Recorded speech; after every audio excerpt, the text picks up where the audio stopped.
Welcome to this third day of the Earth Day Week broadcast. Today's theme is Big Ideas and Education. And this broadcast is brought to you by We Don't Have Time, Earth Day Network, and Exponential Roadmap. My name is Katarina Rolfsdotter Jansson, and I am the program host. And today is Earth Day. Happy birthday, Earth Day. Today, young people from all over Philadelphia came out to start putting some beauty back into... Coming into Philadelphia about an hour and a half ago, It doesn't make sense. I don't want anything to get in our way. Participamos da Revolução de 1900. The effects of the flood are still devastating. Starvation to get a lot worse. The epic fire season. Climate change is happening now. The Earth is burning. New vision that changed the conversation. Most likely battery-operated vehicles. This Climate Student International, what is it? Keep an eye on these wonderful people doing their utmost for the future of the next generation. Mike won't want to hear this, but I'm done with fossil fuels. Climate change, fighting climate change. Take climate change into account. And financial giants moving trillions to attain net zero carbon. Am I right? I think it would have an impact to halve emissions by 2030. 15 minutes ago. In Davos, you've seen it, you heard it, you've read it. It required good education. Climate change, fighting climate change. Business is not doing enough. And what's the way forward?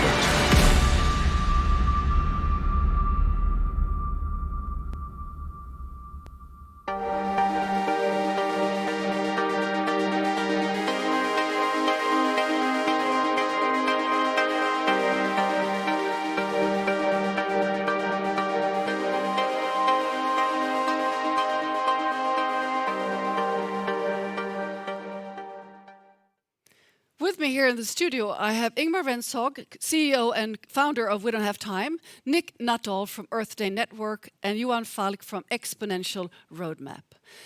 Nick, why is Earth Day arranging this broadcast? Well, you know, we met with We Don't Have Time last year when you did this great Earth Day broadcast in 2019, and we were so impressed by that. And we felt that it would be absolutely perfect for the 2020, the 50th anniversary of Earth Day. You have an audience that maybe we didn't have, and we wanted to sensitize that audience to Earth Day and to the big issues. Yeah. Thank you, Nick Nuttall. Ingmar Renshog, what are you hoping to achieve by doing this long broadcast? It's a 6-day event. What we hope to achieve, not just with this broadcast, but with the 50-year celebration of Earth Day, is actually that we're going to stand here 50 years from now and having a big celebration that the generation living here on this planet today, all of us, is the generation that actually are going to fix and solve the climate crisis, so that we are going to have this celebration 100 years from Earth Day, birthday. Because, you know, if we fail, there will be no celebration, and perhaps even no people to celebrate anything at all. How realistic is this, Ingmar? I think it's super realistic, and I'm very optimistic. 2 years ago, I was standing at this stage on the world's first no-fly climate conference. And that was before the global youth climate strikes. That was before oil investment became the new tobacco. That was before people cared about the Paris Agreement. It was before media started to actually cover the crisis, before people started to know how severe this crisis actually are. It was before everything, and it was also before oil price became negative, as it did earlier this week. So we have achieved so much in just 2 years on this planet. And this change will not stop. We now must focus on the solutions. We need people to know that we have the solutions.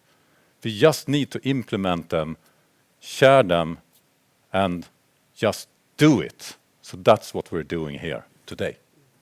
Thank you, Ingmar. Today's theme is Big Ideas and Education, Johan Falk. Why is this theme important? Yeah, I'm very, very excited about today. Everything we do and should be anchored in science. That's absolutely essential. The big ideas are required. We need to invent the disruptive innovations, green innovations that can scale exponentially. We will talk more about that today. But not only the technical ideas, it's actually also the movements. I mean, we need to reach that critical mass of people to actually shift the direction of our system towards a prosperous future. Thank you, Falk. Nick Nuttall, today is the 50th birthday. Yes. Yeah, so what's going on in the world? I can't really believe it, actually, because we've been working on this for like over 12 months, and suddenly here it is. So this fantastic Earth Day Week conference today and tomorrow and Friday. Out of the USA today, there will be something called Earth Day Live with many, many speakers, including, and I think this is very important, a recording of what His Holiness the Pope said today. And he marked Earth Day today from the Vatican on the whole issue of the care of our world and what that represents to many people. So it'll be a big show. There'll be many other digital activations going on around the world as well, and I think it's a special day. I see it was trending on Twitter this morning, was the Earth Day 2020 hashtag. So that's a sign of some interest. Yeah. Well, thank you all for doing this. Let's now move to our first keynote speaker. Chrystal Chissell's commitment to the environment began as a child when she fell in love with the Chesapeake Bay along the mid-Atlantic US coastline. Today she is the Vice President of Operations and Engagement at Project Drawdown, a collaborative research and communications organization that reviews, analyzes and identifies the most effective and viable climate solutions. There she cultivates strategic partnerships and networks that foster public engagement to move the world towards scaling climate solutions, and is regularly called upon as an expert resource for news media, interest groups and advocacy organizations. Welcome to the broadcast, Chrystal, and thank you for the marvelous work you do at Project Drawdown. We're all ears, so please continue with your presentation. Thank you, Katarina, and thank you so much for the opportunity for all of us around the world to connect on Earth Day. I'll be talking about climate solutions, and in particular, the enormous role that health and education can play in climate action. I'm part of an organization called Project Drawdown. This is an organization that brought together a team of researchers and analysts from 26 countries on 6 continents to answer this question. Is it possible to reverse global warming with existing solutions? So that's technologies and practices that are already in use around the world. So what do we need to do to reach drawdown? That's the point when greenhouse gas levels in the atmosphere begin to decline. Levels of greenhouse gases are on an upward trajectory that will continue if we go on without systematic implementation of solutions. Drawdown is the turning point when these levels begin to decline, if we increase adoption of climate solutions at an aggressive but plausible rate. So the point of drawdown on this graph represents the time when greenhouse gas concentrations begin to go down and continue to decline year to year. Project Drawdown gathered existing data and scientific consensus on a broad range of existing solutions within 7 sectors and projected their potential to avoid emissions of greenhouse gases or sequester carbon over the 30-year period from 2020 to 2050.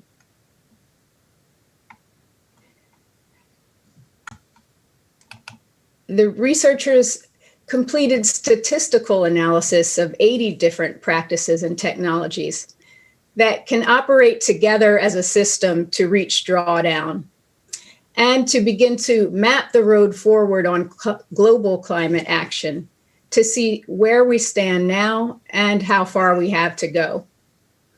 In my time today, I will not go into detail about all of the many solutions that were analyzed, but you can find those details at drawdown.org. Instead, I'll focus on one of the solutions called health and education. This solution consists of two areas of focus. The first is reproductive health care and family planning, and the second is educating girls. Each of these solutions is relevant to reaching drawdown because each has an effect on population growth. Population growth is a key driver of the demand for and consumption of food, transportation, electricity, building space, and goods, each of which has associated emissions that drive climate change.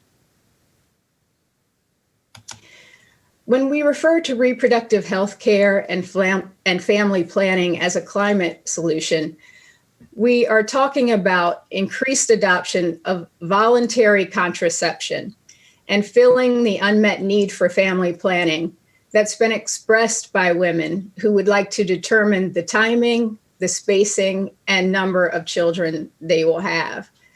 So reproductive health care and family planning have been the subject of decades of study, practice, policy, and action, not because of climate change, but because of the enormous benefit to humanity and the problems that it will solve that are other than climate change. In both the most developed and in developing countries, reproductive health care and family planning allows women to plan when they will begin to have children. It prevents death from at-risk pregnancy. It reduces infant mortality rates, allows women to pursue economic opportunity and employment, allows the opportunity for additional education, and also slows unsustainable population growth. The second focus of the health and education climate solution is universal access to quality education. Quality education is a recognized human right. It's important for both boys and girls. Education for girls factors into this climate change solution because of its relationship to population growth and its indirect effect on increasing adoption of family planning. As with family planning, providing equal access to quality education for girls has been the subject of decades of study, policy, and action. And educating girls also enables enormous benefit to humanity.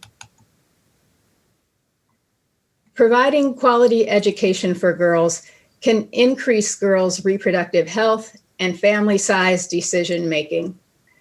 Girls who receive education marry later. They delay childbearing until they are older and have fewer children than their peers who have less education. Educating girls prepares girls to be resilient in the aftermath of climate-related disasters. It prepares girls to be leaders in climate action. And very importantly, it will tap innovation that would otherwise be left unrealized. Now, how can the climate impact of family planning and educating girls be quantified? The method that Project Drawdown has used is to project consumption. In other words, how much energy, building space, food, waste, and transportation will be used by humans in a world where there is no increased investment in family planning versus a world where there is increased adoption of family planning sufficient to slow population growth so that population growth is limited to the United Nations median population projection instead of rising to the high population projection, a difference of about 1 billion people. In a scenario where there is investment in family planning and we limit population growth to the UN median population projection, Project Drawdown's analysis shows that we can avoid up to 85 gigatons of greenhouse gases between now and 2050. This analysis takes into account the higher per capita rates of greenhouse gas emissions from more developed countries. Although population is expected to grow most in the least and less developed countries, avoided emissions can be almost equal between the more developed countries and the lesser developed countries by slowing population growth in the most developed countries. As compared to other solutions analyzed by Project Drawdown, health and education as a climate solution ranks among the most impactful. Here, it's shown here as second after reduced food waste as the most impactful solution. So I want to conclude with what I believe is an important big idea that most of us already know. Climate action must solve for more problems than atmospheric concentrations of greenhouse gases. Solving for human rights, health, well-being, and prosperity for all worldwide is both necessary and the most effective path forward. This is also key to engaging more people in climate action. We must engage people by making it clear that we're solving for more of the world's problems than just the invisible problem of climate change. It can be said with some certainty that we as a human family will not achieve drawdown and will not solve the climate crisis unless women and girls worldwide are empowered, have equal rights and opportunities, and no longer experience systemic inequality. Key to that empowerment is reproductive health care and equal access to quality education. If it's true that we don't have time, our business as usual approach to climate action is not sufficient. A crucial first step will be to ensure opportunity for women and girls to fully participate in transforming our world for the better. Thank you. Well, thank you so much, Chrystal. Beautiful speech. And it's so beautiful to see how so many problems that we're facing can be addressed by looking at gender equality. With me here, I have Nick Nuttall from Earth Day, and you are taking in questions from the viewers. What questions do we have? Yes, well, quite a few. Maybe we can just go to the first one. You mentioned education, and I think it's Article 12, I think, of the Paris Climate Change Agreement that refers to climate education. There's a question here from Oscar, who's asking, what should governments do about climate education at the COP26 when it actually resumes, the next climate conference, Chrystal?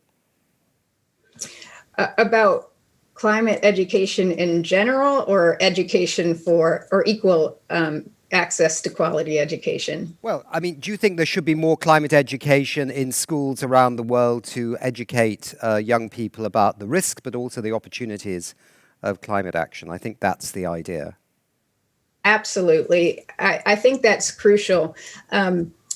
And this education should focus not just on awareness of the problem of climate change, but also much more increased awareness of the broad range of climate solutions that we already have at hand, that people around the world are already implementing, so that there's full awareness of how we can all participate, as well as what changes are needed at the national level and at local and community levels to address climate change.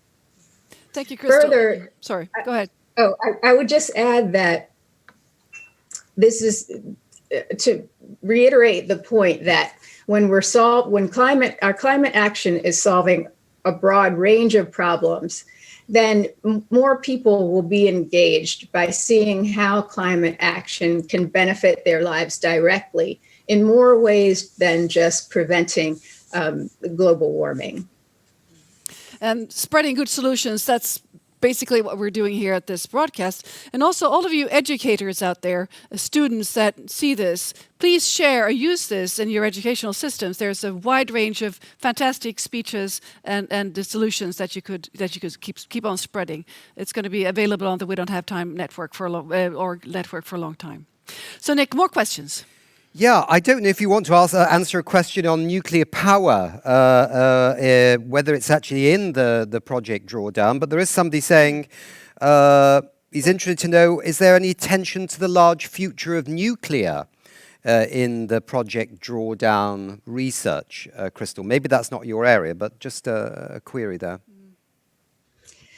Yes, I'm not an expert on nuclear power, but I think that it will become increasingly not necessary, increasingly not cost effective, so that nuclear power will become something that we can move away from in favor of more sustainable sources of electricity.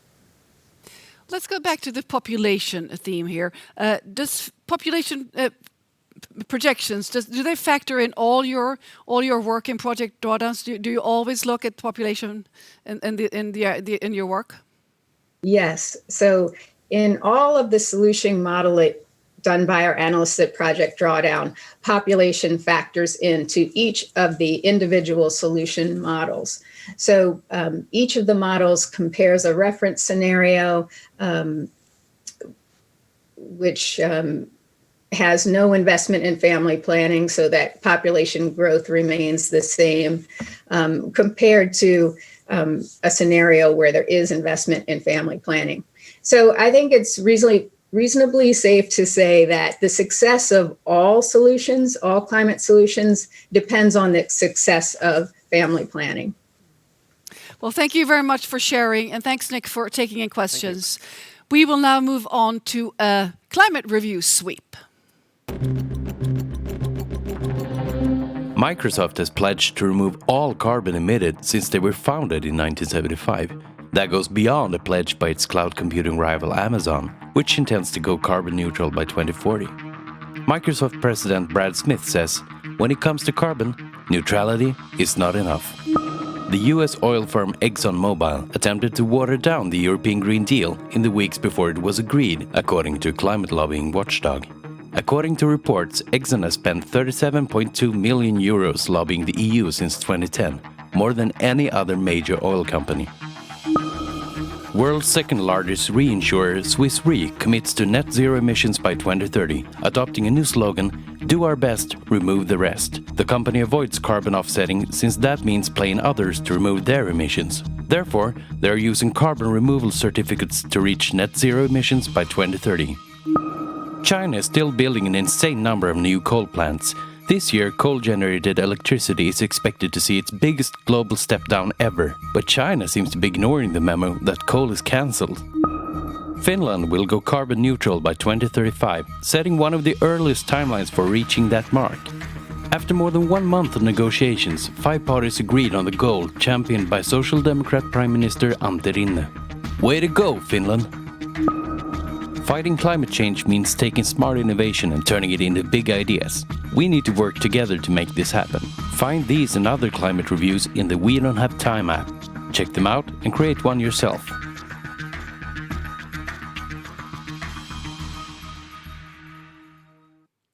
Let's now take a look at how the app works. Do you want to act on the climate crisis but don't know how? With our app, you can send climate reviews to organizations and leaders. Our team reaches out to the organization to encourage dialogue. Just download We Don't Have Time. Tap the green Create button and choose Type of Review. Give climate love to people doing great stuff. Create a climate idea to suggest a solution. or send a climate warning to those who hurt the planet. To increase your impact, you can share the review, because when enough people agree with you, organizations and leaders will change. Many even want your opinion, because we have to work together. Do you want to be part of the solution? In this next segment, we will show you 3 great solutions, followed by a panel talk that will be moderated by Chrystal, that we just saw on the presentation. And please submit your questions to the panel.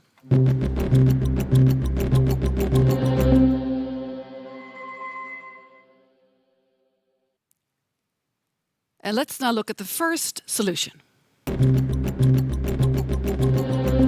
Professor Dr. Gerhard Blechinger is the founder of Berlin School of Sustainable Futures, or BSSF, a private university of applied sciences for anyone who'd like to develop sustainable and intercultural innovations and implement them with professional success through media. BSSF offers 4 master's degrees and 2 PhD programs that are filling a gap in the university landscape, because they place sustainability, media, culture and society in association with global developments and digitalization. In addition to founding BSSF, Gerhard is an art historian, philosopher and rector of the Salzburg University of Applied Sciences. Hello there, Gerhard. Nice to have you with us. Please tell us more about the work you do. Well, the Berlin School of Sustainable Futures is a place where we will train the future decision makers for taking the right steps for avoiding future climate change. We'd like to be a place where the future ecological natives are trained and will be a widespread tribe that will take the right decisions in the future. Well, that sounds wonderful, a widespread tribe. Well, thank you very much, and we'll get back to you in the panel talk shortly. Thank you. Let's move to the next solution case. This is Devaprioy of Örsted, a Danish company that just a decade ago was one of the most fossil fuel-intense energy companies in Europe. Now their business is renewable energy at scale and rapid worldwide deployment of renewable energy assets like wind and solar farms.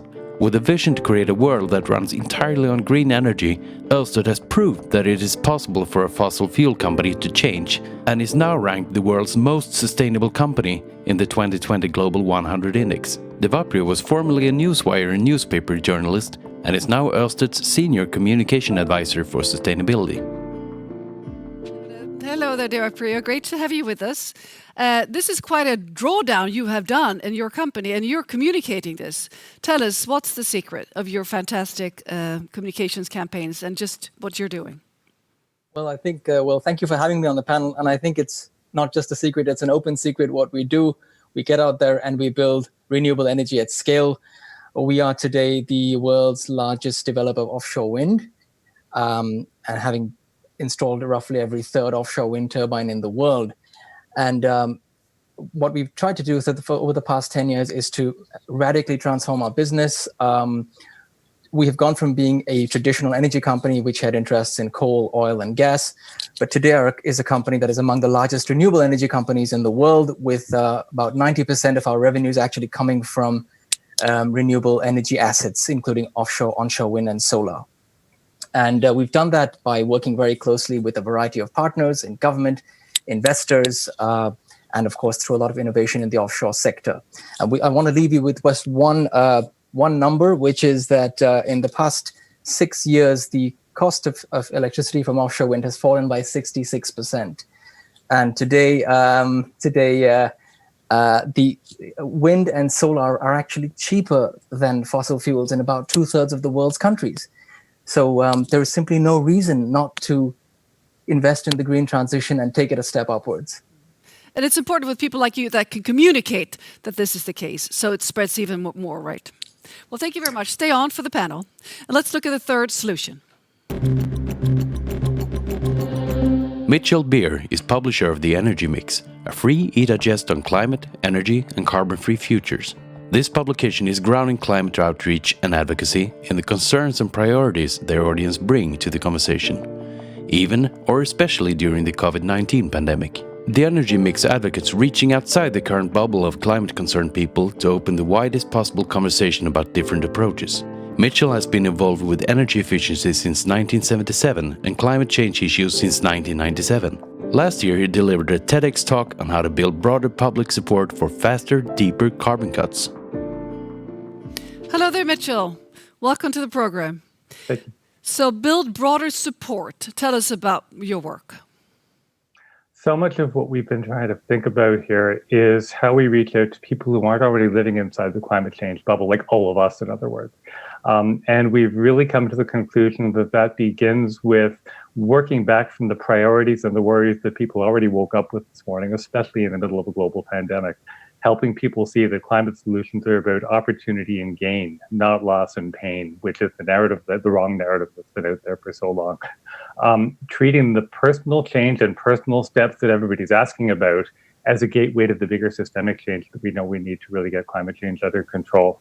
Discovering together with people how action on climate change brings them the things they already know that they need and want faster and better. And of course, learning more about Örsted and memorizing the research from Drawdown, but you're here, so you already knew that. Well, thank you very much. Let's bring in Chrystal and the other two solution people back on the Zoom again for a panel talk. Let's see if we can get them all on board. Great, we have them. Wonderful. So, Chrystal, could you comment on the 3 cases that you just listened to, please? Well, I think that they show the broad range of opportunity that's available for us to move forward on climate action. There's so much to be done, so many areas where people at every level of agency and expertise can fit in and take action. Wonderful. So thank you all for your great work. Do you have any specific questions to the 3 participants here that you're extra curious about?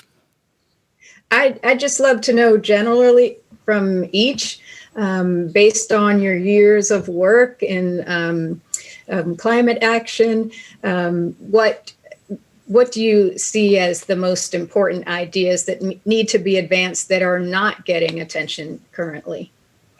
Thank you. Who'd like to start? Don't be shy. Here you go, Devaprioy. Yes. Right. Well, I'll go first. I think you actually touched on it already, Chrystal. The fact that the solutions are already here. We don't need to start building fancy new systems. We already know the systems that work. We just need to build them at greater scale and accelerate that build out. And it is quite surprising to me as a communicator as well that, we've been telling this story for quite some time. We've known about the effects of climate change for at least 3 decades, yet it is still extremely difficult to get the right amounts of financing into the green energy space. So I think that's one of the key takeaways, that can we use what we have, but fund it better, more effectively, and at greater scale? Comments from Mitchell or Gerhard on this one? Yeah, I think that what we're facing as communicators, I think, is a real disconnect from what we've been hearing at this conference, what we're hearing in this session. That the solutions are here, they're known, they're ready for prime time. And the 2 most common questions that many of us were hearing on the ground pre-pandemic, isn't it already too late? And we're really done for, aren't we?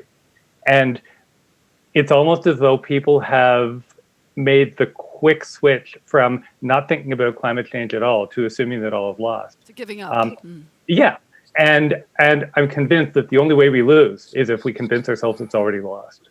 So how we get this glorious body of knowledge and practice that none of us could have imagined in the 70s, 80s, 90s, to get that out far enough, wide enough, deeply enough, and simply enough that we can get that across and build the public demand that'll drive the political will we need. Thank you, Gerhard. You're trying to do this in your institution to share and spread the knowledge. Please comment on this. Well, I think what we are about to learn right now in this so-called pandemic, which is a great social experiment that we're in, we learn that the narrative around the problem is at least as important as the problem itself. So our take on that is that we try to teach people to talk about a narrative that is strong enough to call people to action.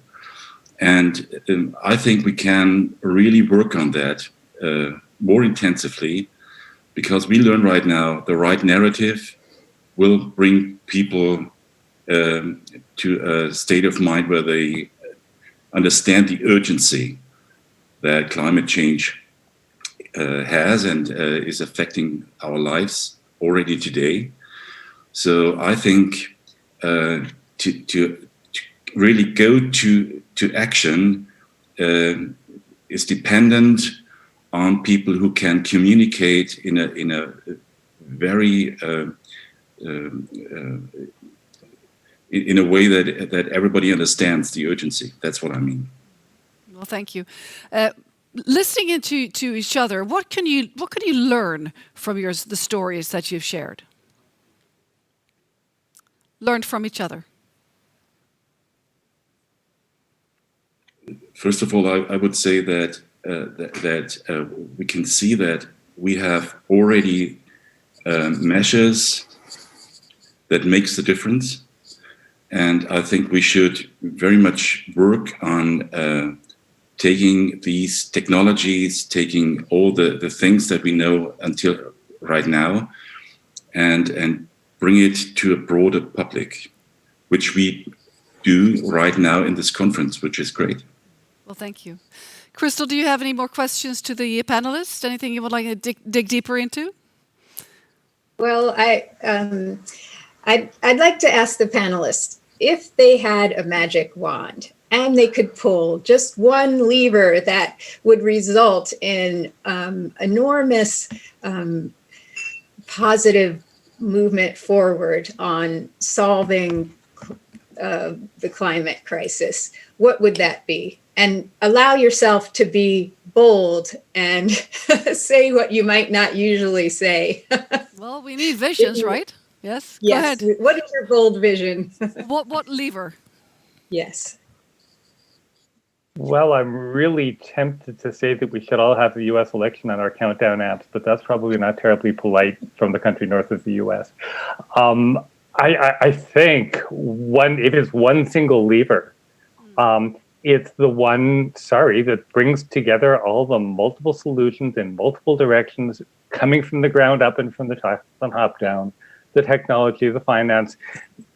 I guess I'm contradicting your question. I don't think there's any one, we know there isn't any one silver bullet, but it's the bringing it all together that'll solve this. So that points to communication.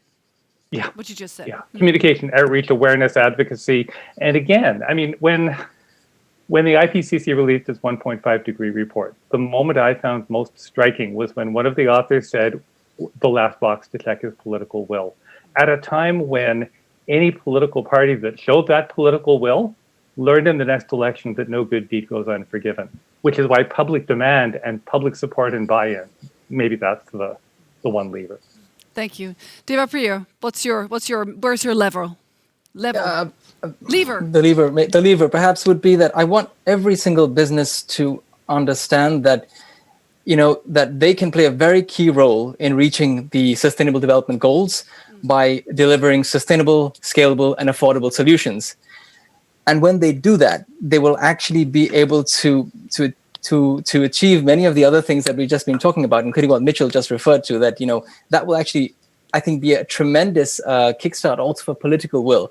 Because the more businesses can show that they can deliver this, the more I believe politicians will be able to also be convinced that they need to free up and do what it takes to allow not just the market, but also set the right conditions in place for the development of sustainable change in their economies. Thank you. Gerhard. I would your say... magic lever. Well, okay. I try. I think one of the things that I would really start with is to really emphasize that we are forced to be the first ones of a post-oil era.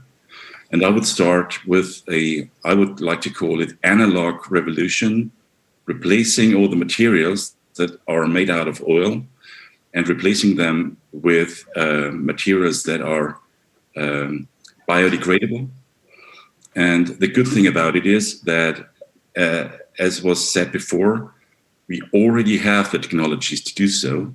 We just have to start with replacing oil with renewable materials. And once we have this first step, which is a major step in a circular economy, towards a circular economy, this would be, for me, a great starting point.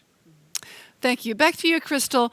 Project Drawdown's models, your fantastic work. How can these three people here, these three men, help spread your work? And all the viewers, but yesterday we were 500,000 watching live, by the way. So how can we help more people find your solutions at Project Drawdown? Well, everyone could visit drawdown.org, where you can learn more about the existing solutions that are already in use around the world. Mitchell has been one of our partners in helping spread the word. So I think that just for people to increase their awareness that there's more to this than just this problem that we have been made aware of. Yes, we are all aware. And I think that globally, there is sufficient concern about climate change. Now let's focus all of our attention on solutions. Any comments, Devaprioy, your connection with Project Drawdown? How have you been addressing these numbers that they've been working out? Yeah, well, maybe one number that I can provide here is that just if we take the case of Örsted itself, I mean, in a matter of 10 years, the company managed to draw down 86% of its carbon emissions. And I want to just make the point here that, we can change much faster than we think we can change. When we set out on this decarbonization journey as a company, we believed it would take a generation, roughly 30 years, but we've actually met that target of almost getting to carbon neutrality by 2025. So decades ahead of what we had ourselves predicted. And I think this is the message that I would like to go out with, and where I think we have a lot of resonance with what Carbon Drawdown does, that, companies and individuals need to think about where do they want to be. And we ask ourselves this question all the time, where do we want to be in 5 years? But really, where do we want to be in 5 years while making a difference for the climate? Well, great. Thank you very much. We have been asking the viewers to send questions, so let's just see what questions we have gotten from the audience here. Nick, you're next to me, as usual. Great. Yeah, and thanks. Let's look at the app.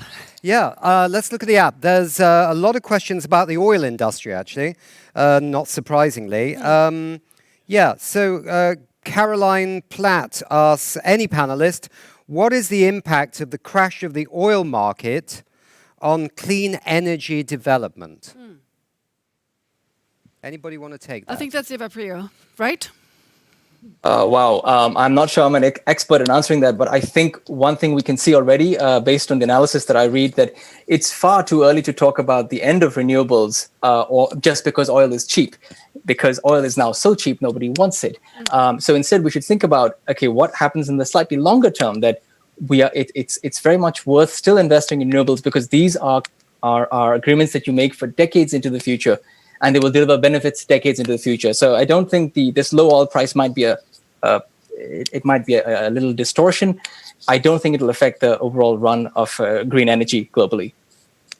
Anybody else want to comment on that? Yes, please, Mitchell. Sure. I think actually what we're seeing so far, and with anything resulting from the pandemic, I think it's way premature to call conclusions. But I think what we're seeing at this moment is that, in fact, the renewable energy efficiency, energy storage industries are getting hit like pretty much every industry and sector, but they are doing so much better than fossil fuels. And there is so much coverage, so much anticipation now that as the pandemic clears, the investment and the dollars are going to be going where they should be, to the renewables, as opposed to a dirty, polluting industry in its sunset. In Canada, this is playing out because we're a full-fledged petro state. And what has been so striking is that our fossil industry demanded a $30 billion bailout in light of the pandemic, and they did not get it. Instead, our government put the money they did invest in that sector into jobs for unemployed oilfield service workers, cleaning up abandoned well sites that delinquent fossils have left behind instead of cleaning up after themselves. So that shift is not something we would have seen in this country 5 years ago or potentially 6 months ago. And now here we are. So the idea of building back better and using pandemic stimulus and investment to go where we want to go next, at least here, and I'm hearing through much of the EU, is really taking. Finally. Thank you, Mitchell. Let's take one last question. Okay, it's oil and oil. So the question here from John Moorhead is, how do you advise, in a sense, the rest of the oil and gas industry to achieve the transformation that Ørsted has done in just 10 years? Well, it's a pretty impressive what about Shell and transformation. Total, and how can they be like Ørsted in 10 years' time? Is there a simple answer? I think that's Devaprioy again, obviously. So I think the simple answer would be, yeah, where's that magic wand? But I don't think there is a magic wand. And I would instead say to them that they would need to set very ambitious decarbonization targets, not just targets for 2050, where none of us might actually be alive to see whether these targets take effect, rather set midterm targets, 2023, 2025, and then work in partnerships with government, with investors to figure out how can you actually fund these movements which will help you reach your decarbonization targets. And sometimes you might find out that you're not in the right business after all, and then you need to change your entire business model and do something else. Excellent last words. Well, thank you, Chrystal. Thank you, Mitchell. Thank you, Gerhard. And thank you, Devaprioy, for hanging with us and sharing with us. Thank you so much. Pleasure was mine. We now move into the next segment, Doers and Thinkers. Hello, I'm from the Australian government. Welcome to the Anthropocene. Fires, floods, bullshit. We know this summer's devastating fires have been hard for you, but they've been hard for us too. We've been forced to accept the science. Kind of. Sure, it took the country being reduced to an ashen tomb for people, homes, trees, and over 1 billion animals. But hey, better late than never, right? Due to this catastrophe, we've decided it's time to take action. Introducing our new and updated climate policy. Get used to it. And to get used to it, we pledge to finally acknowledge climate change is real and commit to doing jack about it. We'll be using words like resilience and adaptation, and what this all means is get used to it. Choking on smoke, kids in gas masks, dead fireys, dead animals, dead homes, dead reefs, and a dead tourism industry. No problem. Try get used to it. It's all part of the new and exciting stage of our abusive relationship with you, where rather than ceasing our we tell you your only choice is to adapt to it. And that, kids, is how you gaslight a nation. Speaking of gas, we haven't even waited for the fires to end to spend tons of your money for more gas we don't need, but which will help ensure the next fire season is even worse. So as things start to fall apart, and let's be clear, this summer was just a taster, you might want to start organising your own communities, because you're on your own. We'll be in Hawaii sending thoughts and prayers. What's that? You thought our job is to keep you safe? Oh, sweetheart, our real job is to keep them safe from you. That's why, as we just saw, your big sack of in chief will take the heat for them during climate disasters. And it's why, if terrorists had caused the fraction of the damage these fires did, we'd go to war. But since it was mainly caused by our donors, we'll go and reward them with approvals to build this tumour, drill for oil in the Bight, and launch the most polluting project ever built in Australia. Relax. We only contribute 1.3% of global emissions. Well, 4% if you count our exports, which makes us the 5th biggest emitter. And per capita, that makes us approximately the worst. But why let facts get in the way of a solid excuse? Well, because the last thing we want you to realise is that, far from being insignificant, Australia's the best placed nation to lead on climate action. We have the wealth and knowledge, and we're basically the world capital of sun porn. Unfortunately, it's also governed by us, the most corrupt gaggle of egregious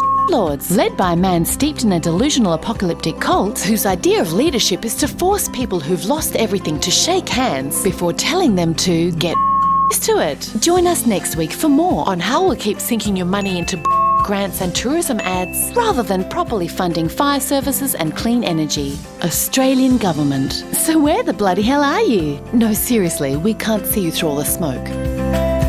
Authorised by the Department for Thoughts and Prayers.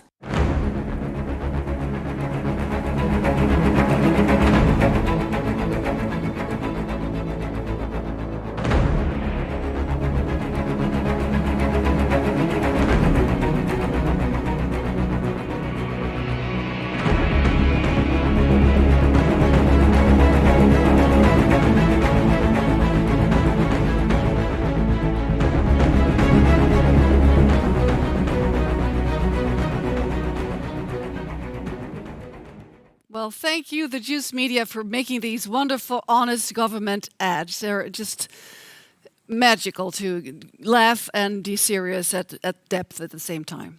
So let's now move to the first doers and thinkers person in this segment. It's Miguel Peters.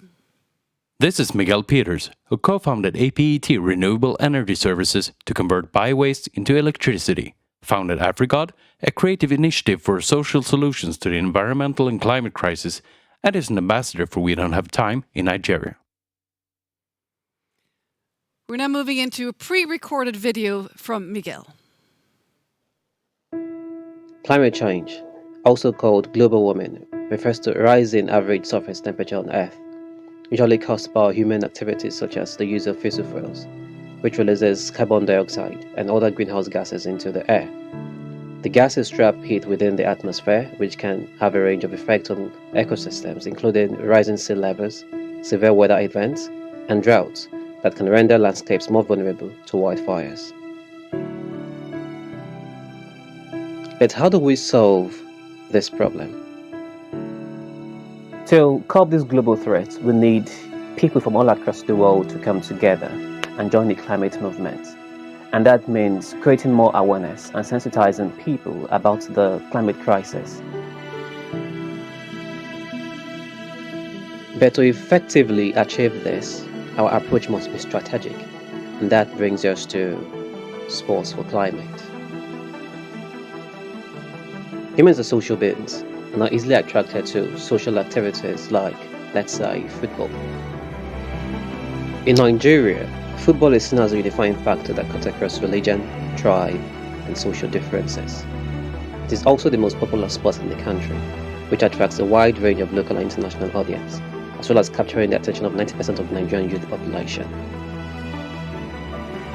Our goal is to connect people from all across the world through sports for climate, thereby creating the platform to sensitize them about the ecological and climate crisis and the need to take action. The idea is to create a unique bond between people and the environment by organizing environmental activities such as cleanup, tree planting, and climate sensitization during the Sport for Climate Games. On January 2020, Afrigod launched the Sports for Climate Football Competition Games in Nigeria. This event is proudly sponsored by We Don't Have Time, the social network for climate action. The event, scheduled for April 2020, was postponed due to the coronavirus pandemic. Nevertheless, we believe social games like football can create a unique bond between people and the environment.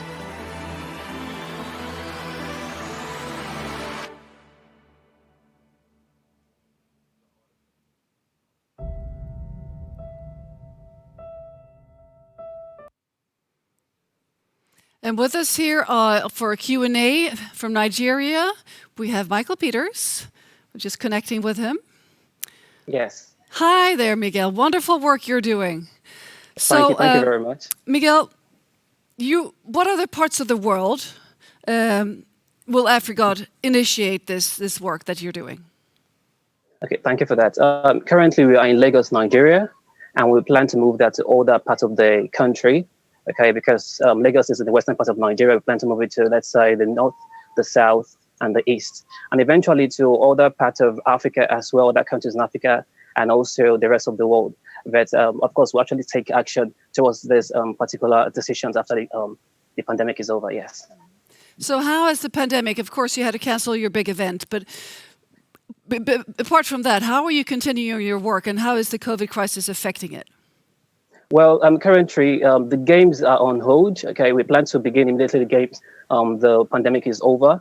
Okay, so currently we are just organizing our activities online with the rest of the team, connecting more people to the Sports for Climate movement, just digitally for now. So that's what we're doing now, yeah. So you're not losing traction, you're still working, but you're just doing it digitally. Well, that's yes, great. Yes, we're still on, yes. So how has your work been received so far? Have you met any resistance, or where's the traction in your work? Okay, well, currently we have 8 organizations that are also part of Sports for Climate. We have 4 football clubs. We have even the Lagos state government that they are also part of it. And we plan to increase this number in the near future, definitely after the pandemic. So it has been great so far, okay, but we need more people to join the climate movement, to join the climate movement through Sports for Climate. Now, I want to say this. The reason why Sports for Climate is very unique is because all across the globe, people are, should I say, attracted to sports activities. Let's say, for example, now in Nigeria, it's more football. When you go to North America, you get things like American football. Now, with that, you can actually build environmental activities across or around this Sports for Climate games, which will actually help people to be closer to the environment. So that's the idea behind this. Wonderful. Thank you so much, Miguel. We have, as always, Nick Nuttall taking questions. So what do we have from the audience? Yeah, so I think one of the questions is it just about football or is it multiple sports?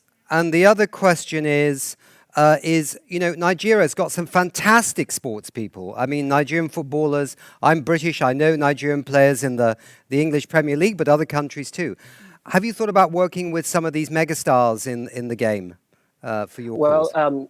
Okay, to the first question, it's not just about football. We have other sports as well. When you go to www.afrigod.com/sport, you'll see the variety of sports you actually have as well. Like I said, no matter the sports you are into, you can actually connect with us through Sports for Climate. Then, secondly, yes, we have the dream to actually connect with bigger sports clubs or sports organizations in the near future. Yes. Well, thank you very much, Miguel. We have to finish in this section here and move to the next speaker. His name is Bjarke Kovshöj. Meet Bjarke Kovshöj. As a Climathon city manager for Climate-KIC, he operates in the space between citizens and cities. The Climathon program allows citizens to rethink cities' climate action and provide tangible solutions. Hi there, Bjarke. You're with us on Zoom. Please give us your presentation. Thank you. Thank you so much for the opportunity to present what we're doing at Climate-KIC and more specifically at Climathon. First, I want you to dream a little bit with me because, again, we are thinking about the Earth. We are thinking about how we want our planet to look in the future. So I want you to imagine that you're waking up one morning, you open the window, what you see is lush green trees, you hear birds singing, no more noise or pollution from cars. You're in a city that embraces nature and live with it in a sustainable way. So I think for many of us, we think this is utopia, but it's actually not. It is achievable, but it requires that cities connect with their citizens, allow them to dream together about what city they want to live in and how they can make it a reality. ERT Climate-KIC is Europe's main initiative for tackling climate change through programs and projects that aim at develop and support new innovations. One of these programs is Climathon. That's the program that I'm managing. It enables local organizers, which we call them, so that could be NGOs, citizens collectives, universities, or city authorities, to take climate action and bring together communities to collaborate and ideate on the cities of tomorrow. So we want to work with these local communities through our partners, the local organizers, to build foundations for tangible projects, new startups that are impact-driven, and long-lasting conversations with decision makers around cities, city plans, and policies. So over the years, we've seen that Climathon can result in improved sustainability, improved behavioral change, like, for example, in Slovenia, where we had a team called Bevo that actually found a new way to process protein that allowed them to make plant-based alternative to animal products, or ideally, that there are development of new ideas and solutions that have a global potential. So this could be, for example, a few years ago, we had a team called Air Public in London that developed an innovative way of providing data on air quality that had now been adopted by the city of Croydon. Again, showing that, one of these issues that we see all over the world can actually be tackled somewhere, and suddenly these ideas can start spreading through the platform that we provide them. So basically, we can say that it's possible to get thinkers and doers together, and it will result in improved solutions. However, it is important when you think about solutions that you think about the long-term vision that you're solving. So it's not done overnight, but ideas need to be formed and tested if they ever should become a reality. And that's where Climathon comes in to go beyond the protesting, the collectivism, and actually offer a platform to take action. So this is not something we're doing alone. This is something we're doing together with strong organizations like, for example, WWF Impact Hub to further increase the reach and value of a program. And we envision that in 2 years from now, we'll actually be in 1,000 cities with more than 100,000 participants. And that's quite ambitious because last year we were in 145 cities. But that means that we need more strong partners, strong local organizers that can help us realize this vision and bring the Climathon to communities global. So we feel it's time for change. You can be that change. So we hope you want to join us also on this Climathon journey. So thank you. Thank you, Bjarke. What is it? How do you become a part of your program? What do you do? So that's actually a really good question because next week on April 28th, we open for registration. So basically you actually go to our website. So that's climathon.climate-KIC.org.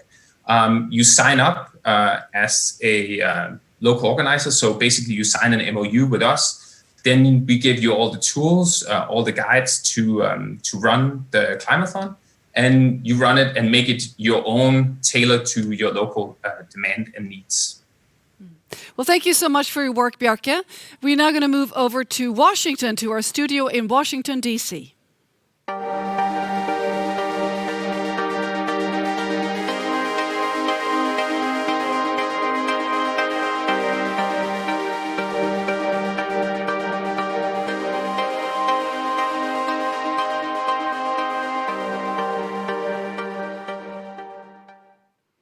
Hi there, Shutta. How are you today?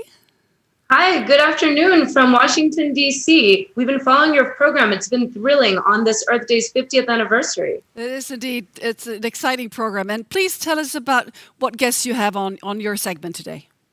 We have a fantastic lineup. We have two that work with the UN, both the UNFCCC, who will be our first segment, followed by the UNDP, Cassie, Flynn. Then we have an educator-student duo who will be talking to us about really how we stick to the theme of today, big ideas and education, and how we begin to develop the next generation of environmental storytellers and reporters. And we will round out with another representative from Earth Day's network, Samantha Hunt. But let's not take any more time into this exciting next keynote. Nigel Hunt, he is the high-level climate champion for the United Kingdom. Let's meet him here. Meet Nigel Topping, the appointed high-level climate champion for the UK at COP26 and a commissioner of the Energy Transitions Commission. Previously, he was the executive director of the Carbon Disclosure Project and CEO of We Mean Business. Nigel, thank you so much for joining us today. We know you've been very busy. Yesterday, I interviewed a close friend and someone you admire, your colleague Christiana Figueres. And so we'd love to hear from you today. Just give us whatever details you can about what efforts are being made and what your role is around it. And really, how do you mobilize the political will that's going to be necessary to make this carbon-free future come into reality? Great, thanks, Sweta, and hi everybody. Good afternoon from the UK, or good morning wherever you are. It's really a pleasure to be with you all on this Earth Day, this 50th anniversary of Earth Day, 50th anniversary of 20 million people taking to the streets to demand action to protect our environment. And today, as Sweta says, I'm one of two high-level climate action champions. Work closely with my good friend and colleague Gonzalo Munoz, so appointed to support the international process of accelerating action on climate change.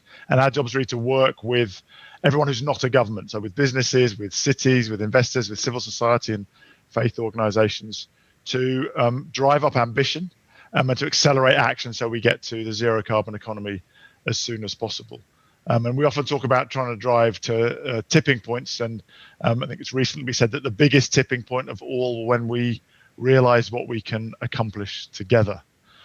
I think it would be remiss of me not to say something about the current COVID crisis and how that is affected by and affects our work on climate change. We're obviously going through a deep health and economic crisis at the moment, as well as the environmental crises of climate change and biodiversity destruction. I think this serves as a timely reminder that our health is entirely dependent on the climate and on nature and all the organisms with which we share this planet, and that relationship is out of kilter, and that means that puts our health and our economies at risk. It's also serving as a reminder that as a society we're only as safe and as healthy as our most vulnerable people, and that's true with the coronavirus, but it's also true with climate change, which is why it's so important that we listen to, pay attention to, and in particular work to help the most vulnerable communities who are most at risk from the adverse effects of climate change. My deep hope is that as we emerge from the crisis of coronavirus and propping up our economies, we take the actions necessary to restructure and to modernize the global economy so that we are protecting people and environments. We're investing in the industries of the future, not the industries of the past, and that we're really living up to our commitments and the highest level of climate ambition as specified in the Paris Agreement. That means a lot more to do on reducing emissions and on adaptation and on supporting vulnerable countries. And I think that the way that leaders respond to this crisis and reactivate the economy will either amplify these global and national threats, or it will help us address them and accelerate the change. And we do have an opportunity to emerge from this emergency in a better place than we entered it. Now, I'm working very closely with an amazing ecosystem of partners. Sweta, were you shaking your head there? I was wondering if you couldn't hear me. Oh no, please keep going. Okay, so we're working with a big group of partners, lots of NGOs, business groups, city groups, working to transform the economic system to the zero carbon system. Just a few examples. We have the chance to rebuild our energy system so that it's powered with clean energy.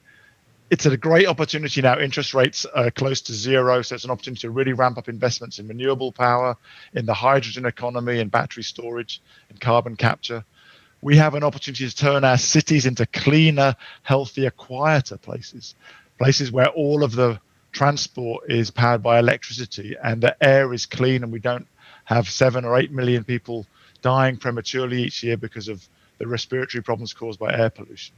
And we have the opportunity to improve the quality of our homes so that they keep us warm in winter and cool in the summer without polluting the atmosphere. To do that, we'll have to reorientate our finance system so that all the financial incentives are lined up around investing in solutions.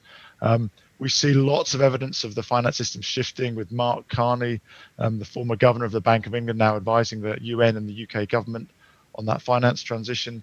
One of the biggest investors in the world, BlackRock, recently challenging the view that addressing environment means sacrificing financial returns, saying that they believe the opposite is true.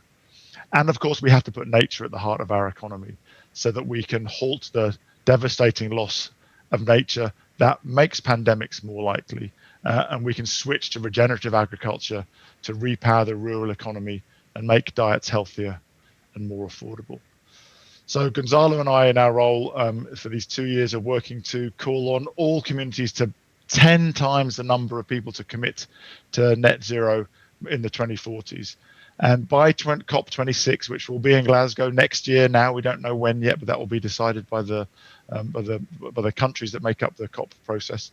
We want every business, every investor, every city, every region, every individual to set the most ambitious zero carbon targets they can, and then to make the plans to start delivering in the next 5 and 10 years so that we're on track to at least halve emissions by 2030. There's lots of examples from the business community where I've spent most of my life working of companies stepping up.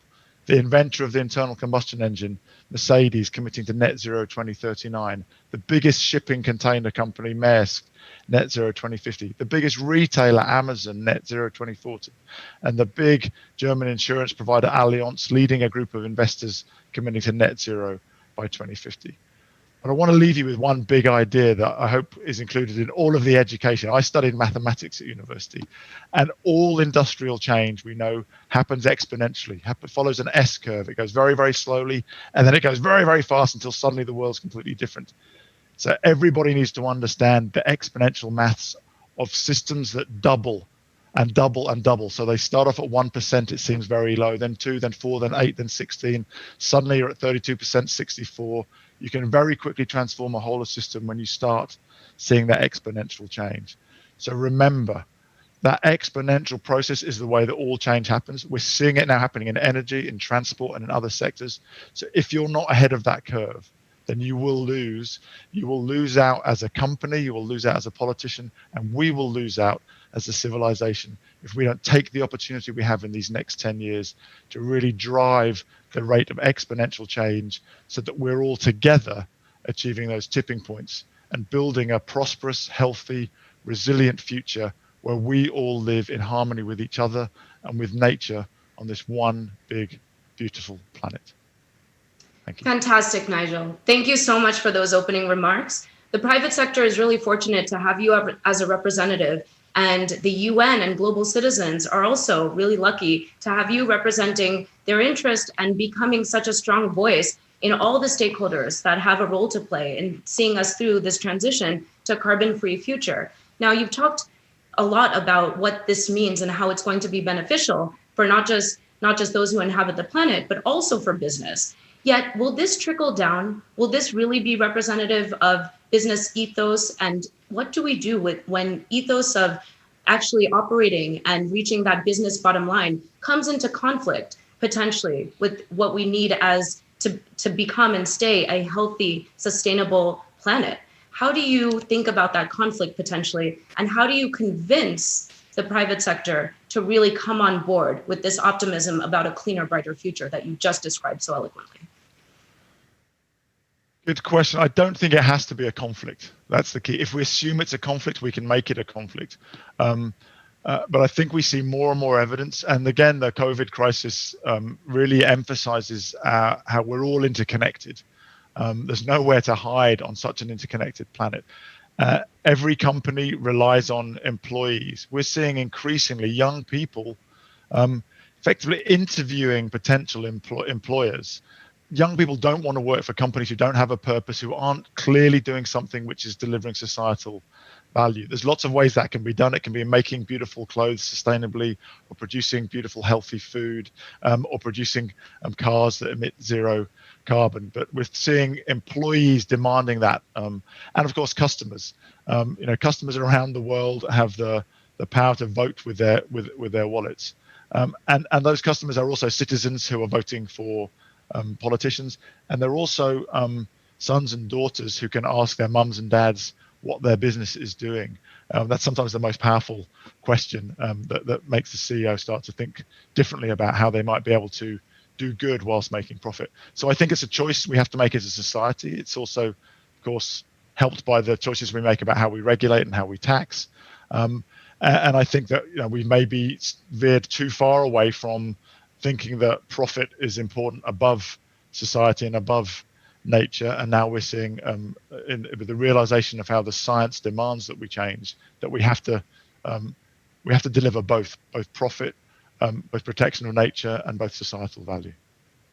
Well, thank you. Having your voice again as part of this conversation is so critical in seeing through the future that we all choose and all desire to have and cohabit. We're going now to Stockholm. We have a question from one of our viewers, and Nick will be sharing that with you. Yes, hello Nigel, Nick Nuttall here with some questions from viewers if you have time. Hi Nick, nice to see you. Yeah, nice to see you too. So there's one question here from Mackenzie Rogers. I think he's probably thinking about so many people in lockdown at the moment. How can we reduce our emissions at home? And it's a good question because you probably know that buildings and construction of buildings is about, 40% of carbon emissions. So how can we do things at home to actually improve things? So good question. There's lots of things that we can do. I think sometimes when we're sitting at home on our own and we're thinking, I'm just one of 7 billion people, it feels a bit overwhelming. So one trick is to maybe think in terms of slightly longer term, like of a 10-year period, and then you can really start to see what you can do to halve your emissions. Some of your emissions come from some of the big purchases you buy, like the boiler that heats your house or the car that you might own. So over a 10-year period, you can certainly commit to either not buying another car or and going into a sharing scheme, or if you do need a car, then buying an electric car. That's one big choice you can make. In fact, a friend of mine was just telling me today that he's just made that decision. If you're going to have to replace your boiler in the next 10 years, that's another choice you can make to move from a gas-fired boiler to electricity. There's a couple of things you can do very short term. One is you can change your electricity provider if you haven't already, so that all the electricity you buy is green. It's produced by renewable energy. You might over time be able to add some generation by adding some solar panels to your roof. I got 6 on my roof. And the other thing you can do is look at your diet. I mean, a lot of emissions are caused by the way that we produce food. There's a great report published last year by the Eat Lancet Commission on healthy diet, healthy planet. So in particular, reducing the consumption of certain types of very intensively farmed red meat can both improve your health and reduce your emissions. There's lots you can do, and there's lots of resources available. My advice would be, don't get overwhelmed. Take some of the short-term acts you can take, like addressing your diet, changing your electricity supply if you have one, refusing plastic bags, some of those things, and then think about some of the big decisions that will dictate your emissions as you go forward, and replace some of the items that you might have in your life. The other thing I would say is, whoever you are, you have influence beyond your own footprint to your family, to your school, or to your university. So, also ask questions about and challenge, but lead by example in terms of what your school or your university or your company is doing, because those are all things that you can influence as an individual as well. Thanks. Thank you so much, Nigel, for elucidating those options, making it very clear what the short-term and long-term options are for those individuals at that local level, at the home and family level, and then all the way up to policymakers who can really come down with policies and governance strategies that really impact positively this global network that we are all a part of. Thank you again for the work that you do, and we look forward to seeing it go through next year into COP26. Great. Thank you, Sweta. Great to be with you. Bye. Let's move to our next segment. Sticking with the UN, we now have someone from the United Nations Development Program. Let's meet Cassie Flynn. Hi, Shweta. Good to see you. Cassie, it's lovely to see you. Thank you so much for joining us today. And I know that we had intended to be here in person, but of course, we're now in the time of COVID, so that even short train ride between New York and DC is not as likely as it would have been otherwise. But great to see you via Zoom. Thank you for being here. Great to see you. It's a bit of an unexpected way to celebrate Earth Day, but very happy to be doing it with you and the team. Yes, and we had planned this conference virtually. And so it is actually very much aligned to a lot of the work that you have been doing with UNDP, which is high tech and gaming, in fact, which is not something you would intuitively associate with the United Nations initiatives and projects, historically anyway. So clearly there's a lot of creativity happening. But before we get into that, I would love for you to put into context a little bit where your role and the UNDP sits into the bigger picture of the work that's happening at the United Nations around climate change. So we just heard from Nigel Topping, who is the high-level climate champion for the UK. So there seems to be a real momentum happening from this international organization. Where do you fit into that big picture? Thanks, Shweta. Well, the UN is doing all we can to help countries around the world to address climate change. And the United Nations Development Program has a particularly unique role in this fight because we are the ones that have the largest portfolio on climate around the world. We are active in about 150 countries. And so right now we're focusing on a couple of really important things. And the first, of course, are these pledges underneath the Paris Agreement. How can countries have these nationally determined contributions, this moment where they are meant to put forward everything that they have to be able to address the climate crisis, to be able to help them create these bold pledges in a way that supports the achievement of the Paris Agreement. And we're doing that through a pretty big pledge. We call it UNDP's Climate Promise. And this is our support for over 100 countries to be as bold as they can when it comes to the NDCs. The second thing that we do on climate change is to really help countries to turn all of these goals into action. How do we help countries to have more renewable energy? How do we help them to be more resilient to storms like the one that we saw last week with Tropical Cyclone Harold? How do we help them to have more green jobs and to have gender-sensitive climate responses? We are the ones that are trying to help them turn what they have on paper, that if it's bold and ambitious, how do we turn that into that bold, ambitious climate action on the ground? That's fantastic. And then you're doing that in really creative ways. I was really impressed when I went to New York, and I was there, lucky enough, for the launch of Mission 1.5. And it's hardly what I was expecting, again, from the UN, which is, I think, perceived to be much more traditional in a lot of sense. But you and your work has really brought in this element of enlightenment and acknowledgement of where human behavior is really effectively being changed and harnessed for better options and better accommodation, given that the world and the environment is changing so rapidly. So given all of that, what has this relationship and collaboration with the gaming sector and tech in general been like for the United Nations, and really specifically for Mission 1.5? Well, as a part of this sort of UNDP climate promise, something that has been really important to us is to help connect people to these policy decisions that are happening around the world. This is the moment where no one should be a spectator, that everyone needs to make their voice heard on how exactly they think their government should take action on climate. And that's really what Mission 1.5 is about. And it is so near and dear to my heart because it is about inclusivity and transparency and being able to mobilize as many people as possible to have this bigger, better future that we all know we can do.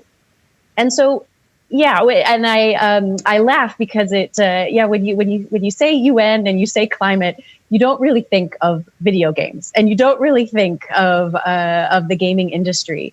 And this is all the more reason why we are excited about this.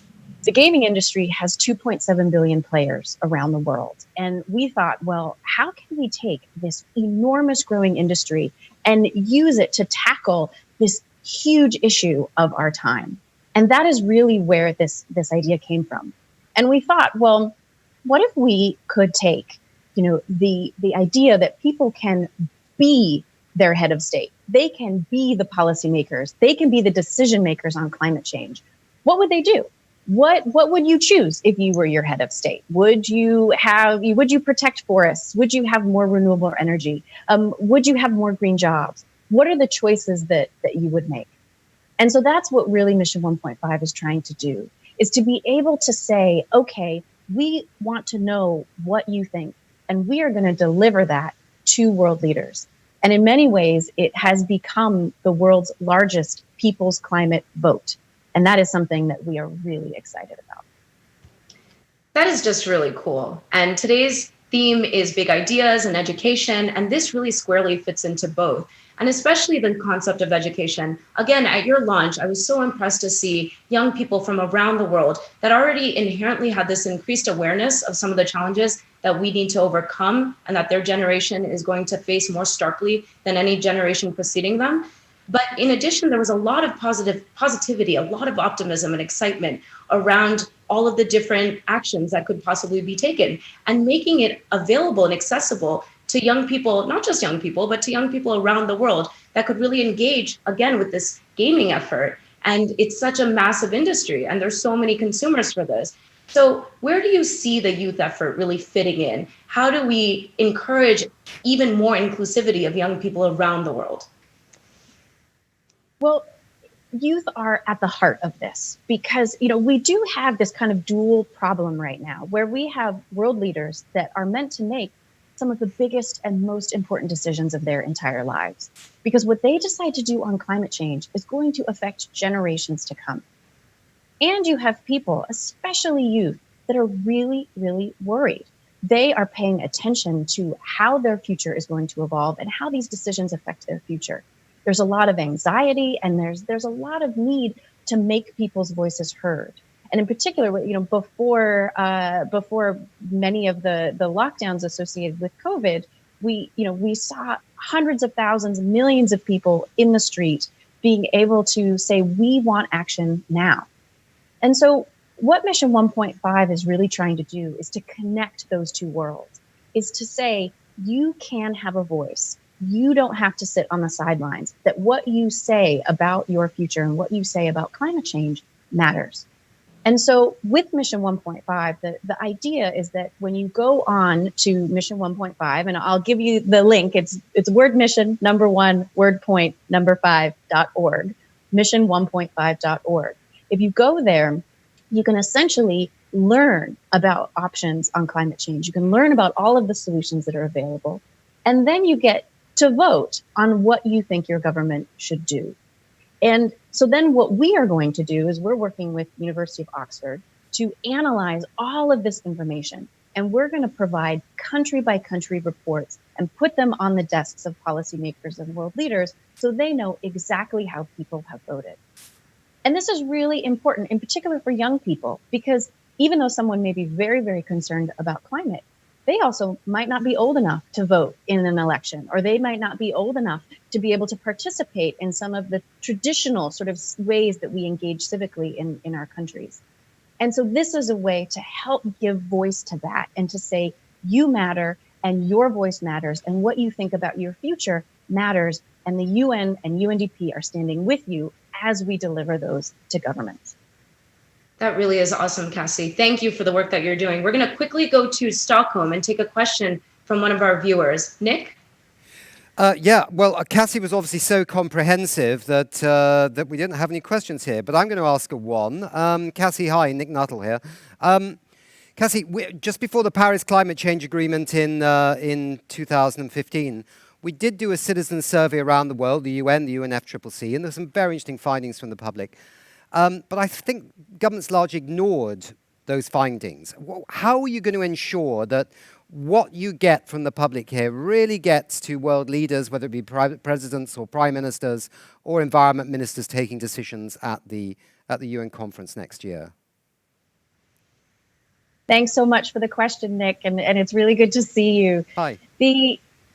This is critical because we have to make sure that the voices are heard and the voices are acted upon. And this is where a lot of UNDP's work and UNDP's Climate Promise come into play. So as I mentioned, the Climate Promise is our effort to help countries to be as ambitious as possible when it comes to their national pledges on climate. And we know that the first generation of these pledges were a really good first step, but they fell far below where they needed to be when it came to keeping global temperature rise below 1.5 degrees. And so now is the moment within these NDCs that world leaders and policymakers need to step up. They need to make more bold choices. They need to be more ambitious in their thinking. And this is where Mission 1.5 is really trying to support this, is that to say, okay, well, here's how your citizens are thinking. And we're going to make all of this public. So we're going to put this all online so people can see exactly how the results fell. And then we're going to follow this up with a series of discussions. So it's not just about sort of being able to say the results, but to be able to actually discuss these results. And we're working with a whole series of partners to create a number of dialogues with governments about how those results can directly feed in to nationally determined contributions, climate pledges, and be able to help inform climate policy moving forward. And so within this, we're hoping that there will be a level of accountability that we can collectively have with policymakers and world leaders. Thanks, Cassie. Cassie, thank you so much. I hope once we are out of this era of COVID, we'll get a chance to see you in person. Until then, please keep up the good work. Thanks so much. And congratulations. I've been watching all of the streaming and it's just fantastic.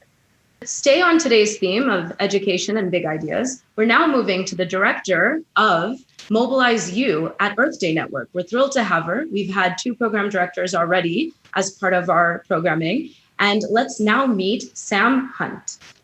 This is Sam Hunt.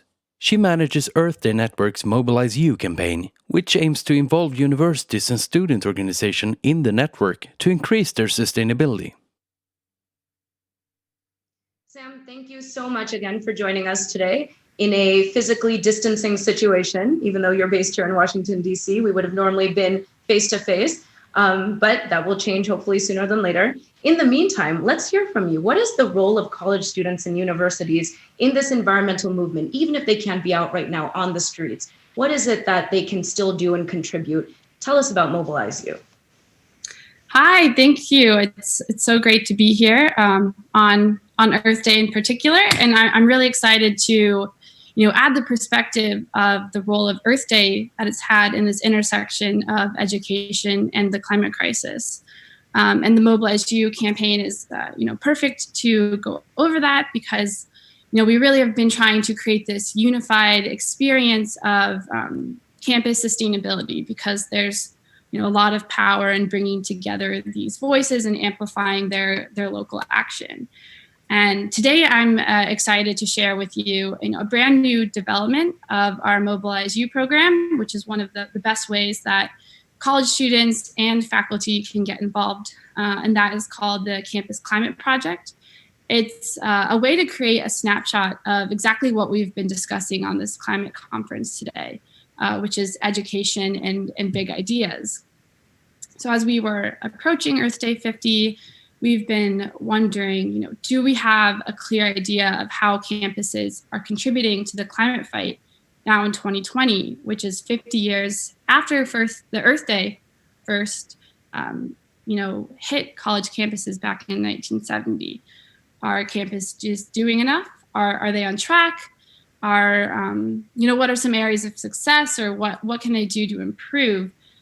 So we have launched the Campus Climate Project, which is a way to create data on how colleges are doing in the climate fight.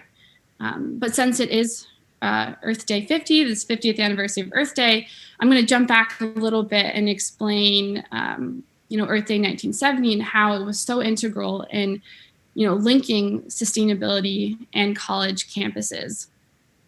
1970 Earth Day was largely focused on college campuses, and although it was a day of activism and political charge, it was also really focused on environmental education. On April 22nd, 1970, we saw 1,500 campuses all over the US gather in campus-wide teach-ins, which are huge in-person lectures and discussions on topics of public interest. And for thousands, this was their first touch of environmental education. For all the students that attended this, that might have been their very first time being exposed to environmental education. And after that, we saw the formation of the country's first environmental clubs, soon to see environmental classes and majors and so on. So Earth Day 1970 was really influential in this integration of linking campuses and sustainability. And now that we flash forward to today, 2020, campuses are still considered to be the leaders of sustainability, really in terms of research and operations. And then we see students leading more of the activism side with advocacy for things like carbon neutrality and divestment that keep popping up in our news. And so, of course, this brings us to Earth Day 2020. At Earth Day Network, we're really, really excited about the power that college students could have on this day. We know that the power and influences that students have are huge. Just looking at the youth movement alone, they've been, just growing incredibly lately. It's a group of, young, motivated people on an environment like a campus that fosters creativity and organization. And so, of course, we've been working towards these massive campus-wide rallies and teach-ins, really trying to bring back that dynamic combination of activism and education. But of course, none of that will be happening today. We can't gather together and really focus on education and activism. Our global health crisis has really prevented almost this recreation of the teach-ins that struck such a wave back in 1970. So we're wondering, what can be done? How can we still reach a wide audience, which is the goal of Earth Day. The goal of Earth Day Network is to really bring as many people into the movement. And if we can't gather, how can we still do that? And that is how we get to the Campus Climate Project. We're really going after a shift in framework because our current situation is proof that leaving environmental education to 1 day or 1 week a year will not suffice. As we've heard in this climate conference and throughout the past 10 years, science is clear. No matter what career a student pursues after graduation, the health of the environment will have an impact on their ability to accomplish their goals, to really succeed in a workforce that will be impacted by the climate crisis. So it's in the best interests of campuses to prepare their students to do well and to flourish in this sort of environment.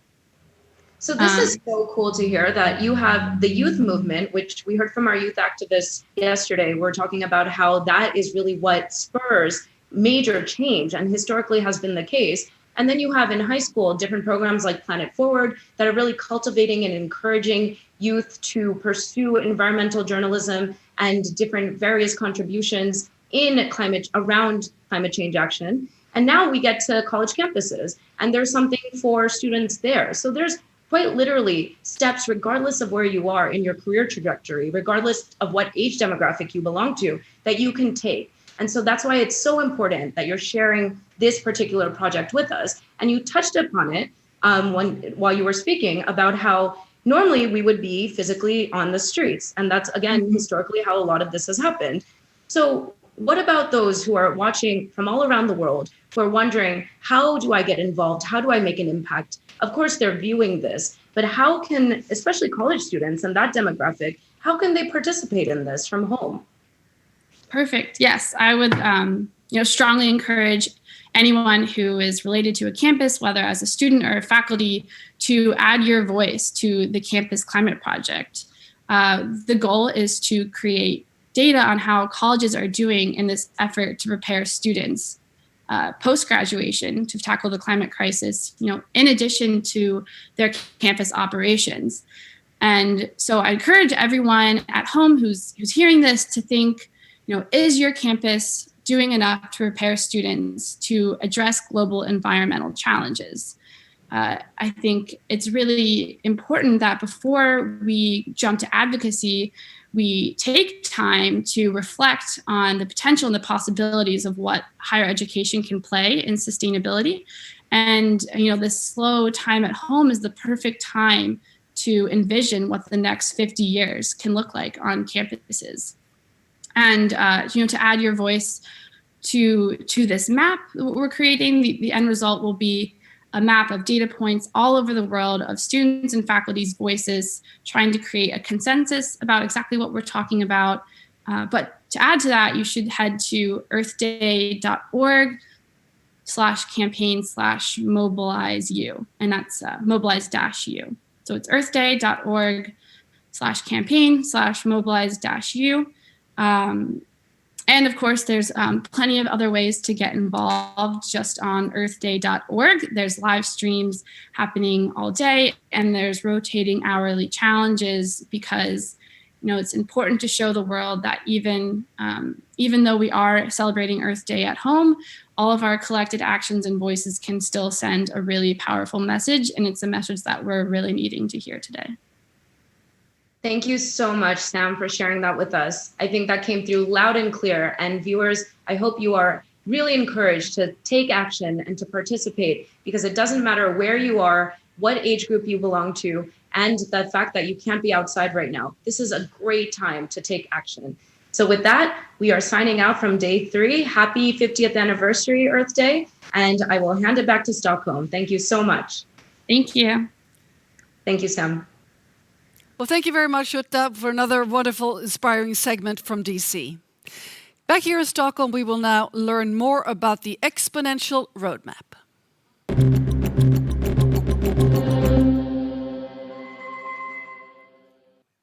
And with us here in the studio, we have Johan Falk from the Exponential Roadmap, and he's going to share a presentation with us here live in the studio. Meet Johan Falk, a leader of the Exponential Roadmap initiative, which outlines how to reach half greenhouse gas emissions worldwide by 2030 and beyond. Johan also developed the 1.5 degrees Celsius business playbook, guiding companies to exponential climate strategy. Hi, Johan. Great to have you back here on the stage. You have our full attention. Hi, great to be here. Thank you.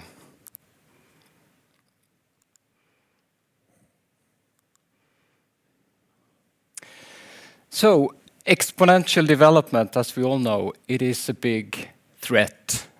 Economical growth without limit at the expense of nature destruction. And lately, the virus doubling every other day, threatening life and wealth.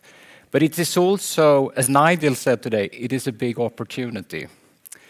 Actually, what we must utilize the opportunity of growing green exponential solutions to our advantage to stop global heating. So that's what I plan to talk about. And it's not only about the solutions, it's also about scaling climate actions from cities, from countries, from individuals, and from companies. I will talk about 2 big ideas, the Exponential Roadmap and the 1.5 business playbook. These 2, they are developed under something called the Exponential Roadmap Initiative, which includes and gathers a number of entrepreneurs, researchers, NGOs, and leading companies with the same vision. And the idea is to build an ecosystem of actors driving exponential climate action and impact anchored in science.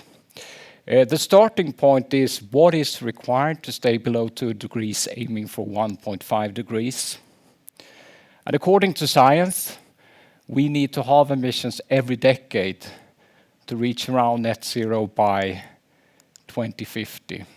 And this is what's called the global carbon law.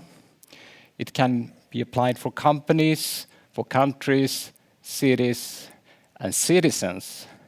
And this should be perceived as a global average. So the wealthiest should, of course, go faster.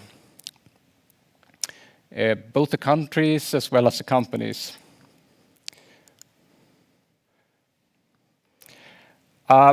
Net zero by 2050 is absolutely necessary, but we need now the laser focus on the immediate challenge, not the distant goal.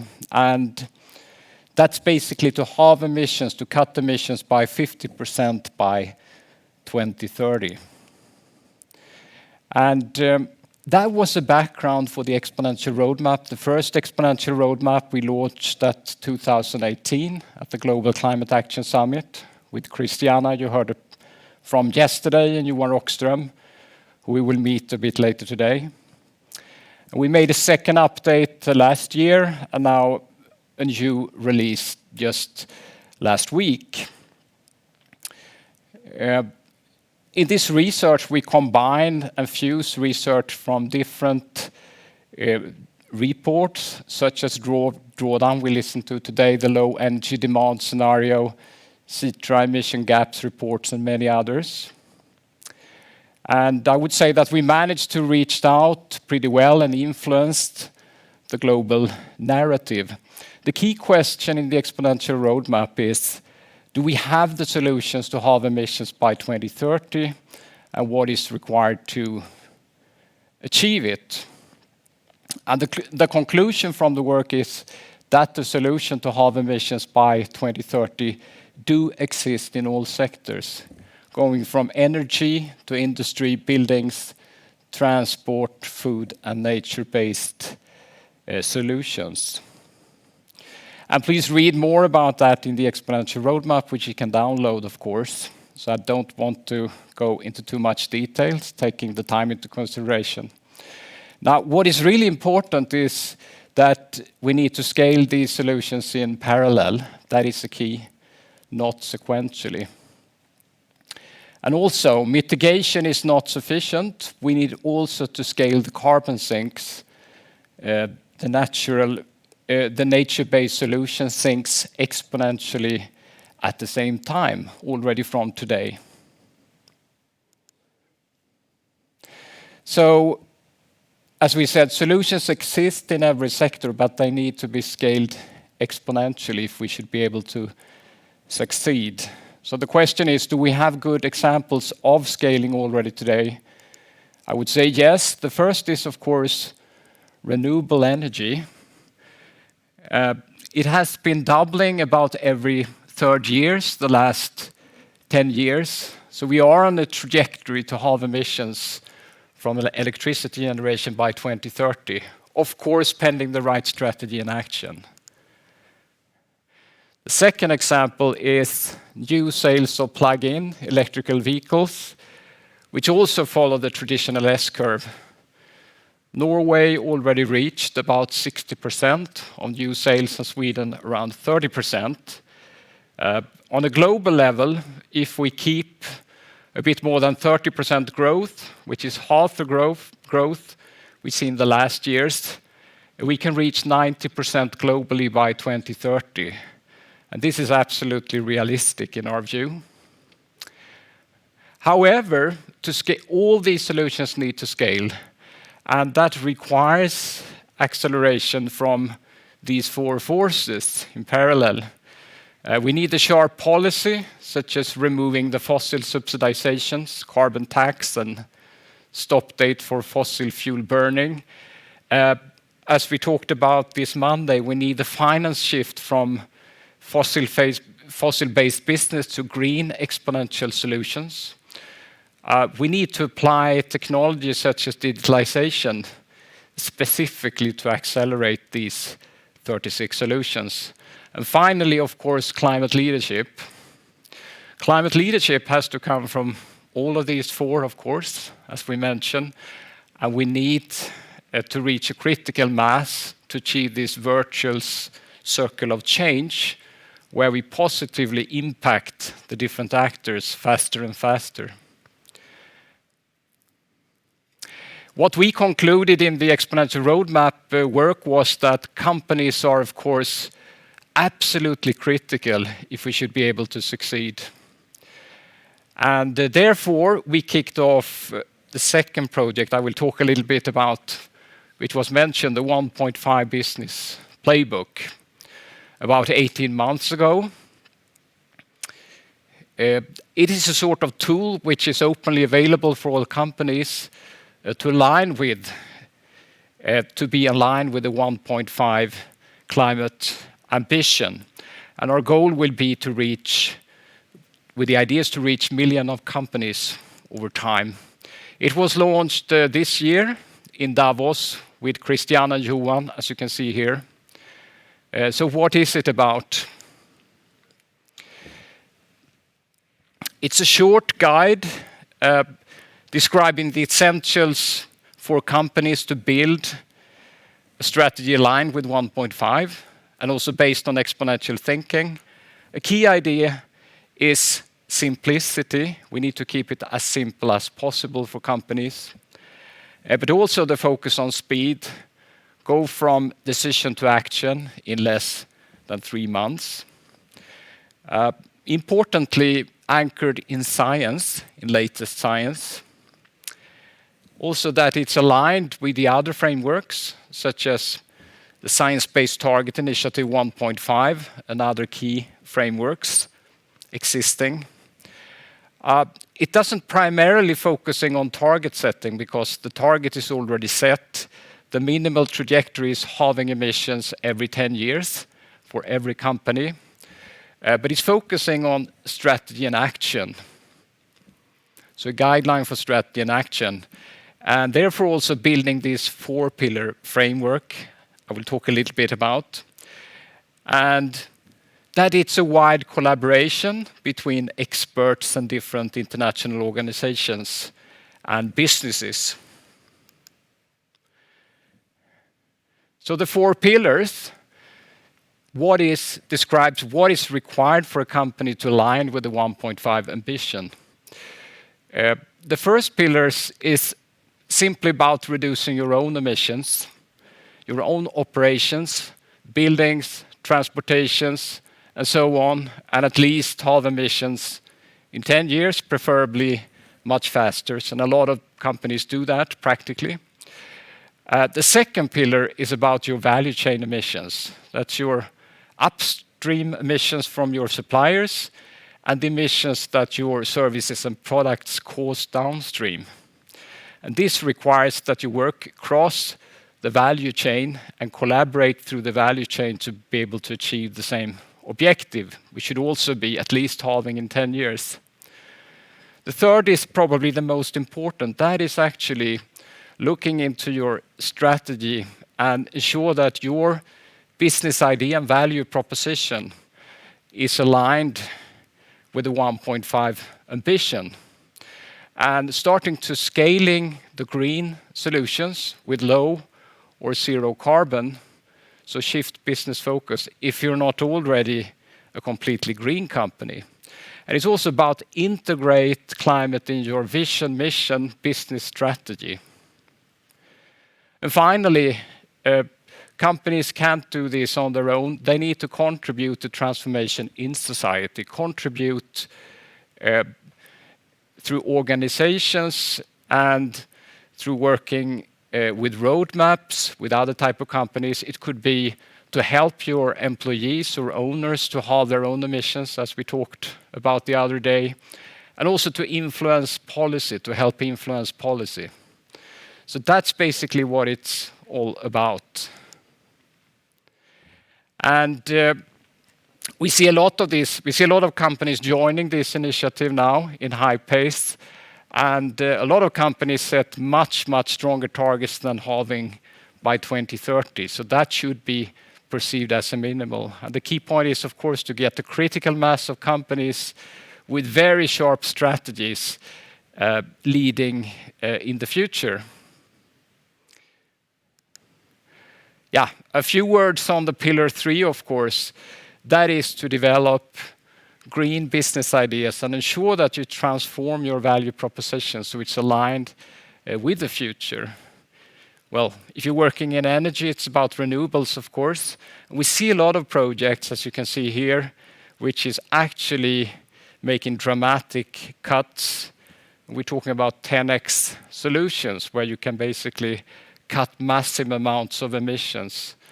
But what is also very important is that you cannot just drive your business development based on cutting emissions. These solutions has to be better than the old solutions from a value perspective, of course. And this very often go hand in hand, as we know.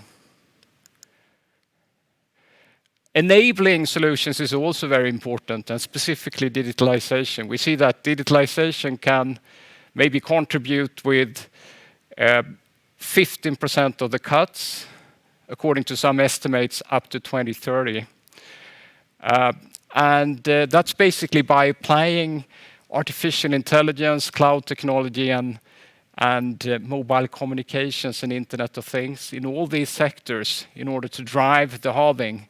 And everything from agriculture to traveling to sharing to driving the circular economy and also achieving full transparency in the value chain. So it's incredibly important that the digital sector has a compass to save the climate, also as part of their vision and mission statement. So, to summarize, we need to utilize exponentials to our advantage. We need to focus on halving emissions by 2030, and we need to drive the green solutions exponentially. And please join us in this initiative. Thank you. Well, thank you very much, Johan Falk. Fantastic presentation, and the work you do is amazing. Thank you. Thank you. In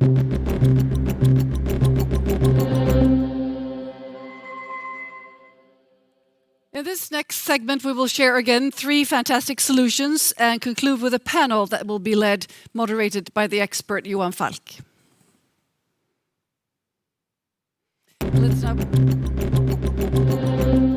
Antii Vihavainen has helped establish the world's first voluntary carbon removal marketplace for businesses.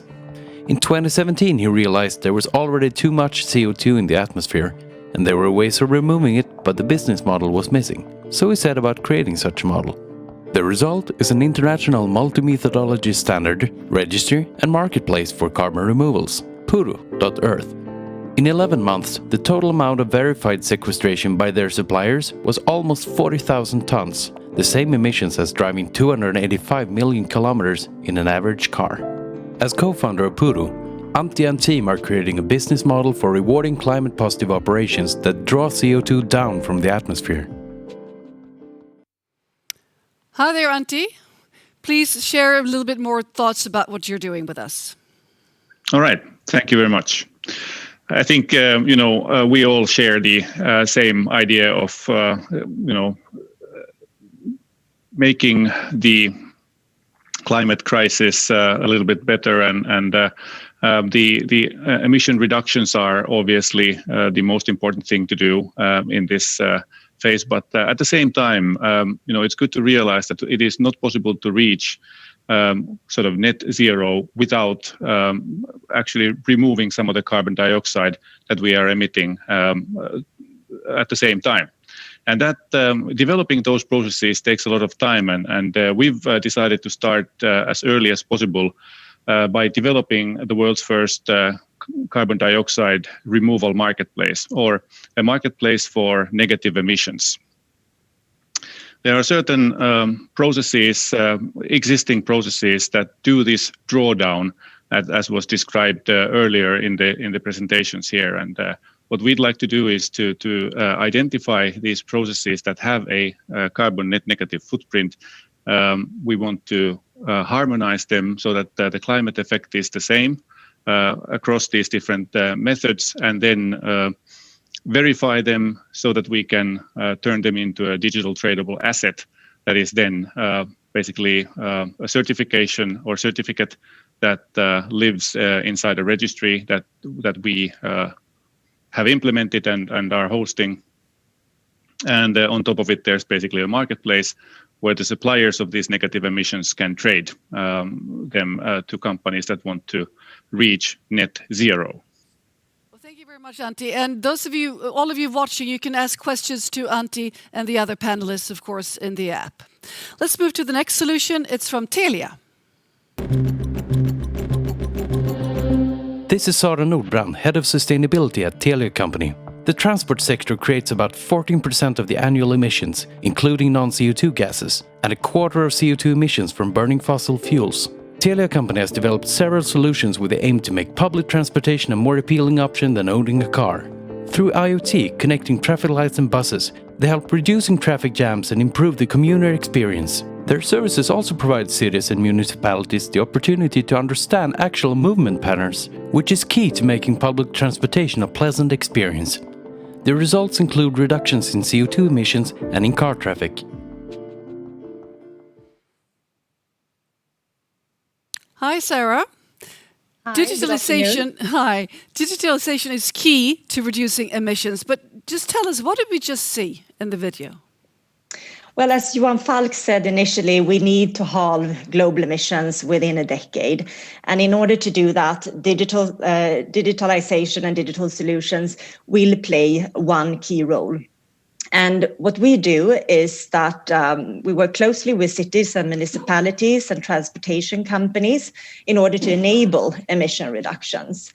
So we have developed several digital solutions, both to improve traffic flows, but also to really make public transportation a preferred alternative rather than taking your own car. And if you talk to researchers, they say that the main barriers for us to choose public transportation is a sense of loss of control. So will the bus be on time? Will I be on time for my meeting? And by, for instance, providing real-time data to the bus stops or to apps, we can help reduce that barrier. So it's different types of solutions, often related to IoT, Internet of Things, where we basically connect stuff. It could be the traffic lights in order to improve the traffic flows, but it could also be buses and trucks in order to reduce emissions, while at the same time improving the commuter experience. Well, thank you very much, Sara. Let's move to the third example from Climeon. Joachim Karthäuser co-founded Climeon to tap the vast potential of an otherwise largely unused combined energy source. Climeon's heat power system converts waste heat and geothermal heat into clean electricity. They are created for top efficiency, fast deployment, low user costs, and industrial scalability. In recent years, Climeon has received the Climate Solver Award and Bloomberg's New Energy Pioneer Award, and they've attracted Bill Gates' Breakthrough Energy Ventures as an investor and partner. To power the planet, Climeon would need to produce 100 million of their systems, an energy transition Joachim believes would be possible in a 1-year time frame, given desire or demand.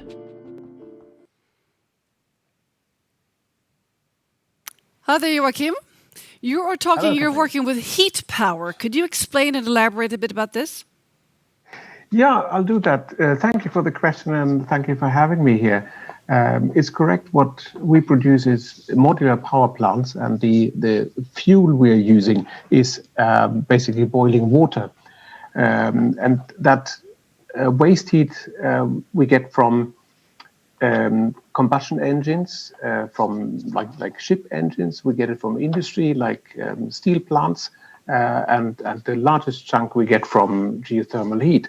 It could also be solar heat that could also provide boiling water. Now we've developed a highly efficient process for converting heat into electricity, and that we do at very low cost, and that's the only way to get market traction.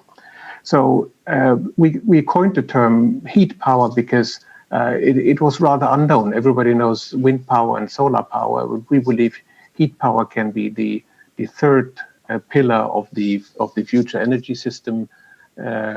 What we can provide is baseload power 24/7, and that complements wind energy or wind power and solar power very well. We can even help with the storage solution. So that's what we do, and we get traction now on Iceland in geothermal fields, in Japan, and on the industry side as well. Well, thank you. You've got quite a lot of attention for your work, so congratulations. Please bring back on the Zoom gallery Sara and Antii. Hi, welcome back. Johan, you're here next to me now. What are your reflections when you listen to these presentations? I think these three are all great solutions and could do a very big contribution, I would say. They're also mapping very well the exponential roadmap. So these are some of the solutions which will be very, very important to scale, in my opinion. Thank you. There are so many terms and terminologies here. We talk about carbon offsetting, carbon capture, carbon storage. Do we need to clarify these terms more? Do we need to educate people so people really know what is what? Antii, I think you might want to answer that one. Yes, thank you very much. Yeah, emission reduction is I guess, fairly self-evident. When we talk about the, let's say, the carbon removal side or carbon sequestration side, then it's good to divide that into three different steps. First of it is carbon capture. When we, for example, put it in a bottle, if it is captured from thin air, then it is, stabilized to a certain form, and then it is stored for a long period of time. And separating all of these makes a lot of sense when we are discussing carbon removal, especially. And offsetting is typically associated with the outsourcing emission reductions to somebody else, and carbon removal is then this whole process of taking it, capturing, stabilizing, and storing it. Thank you, Joachim. Why are you so convinced that you're sort of in the right place with your innovation?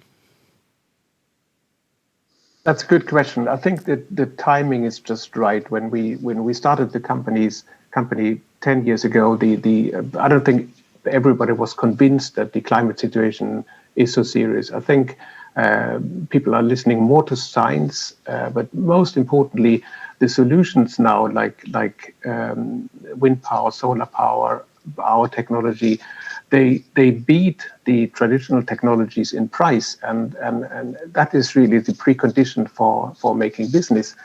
So we've written a book about solutions, but really for the people on the street, solar panels are affordable, wind energy is cheaper, our energy is cheaper.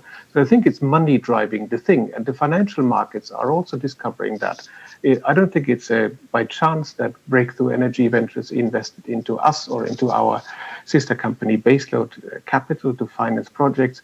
You see the trend in the finance industry on a broad scale, that they're moving away from the fossil assets to renewable energy. So I'm optimistic in that respect.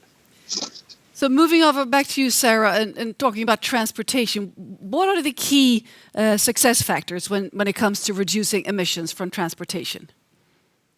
Well, of course, we want to make sure that all our vehicles are run on the right type of fuel, but we also need to reduce traffic. And quite often that requires quite some behavioral changes. And remote meetings, of course, is the obvious example. We really see that that's working. Definitely. So I think we've crossed one barrier there, right? I mentioned IoT as a huge opportunity.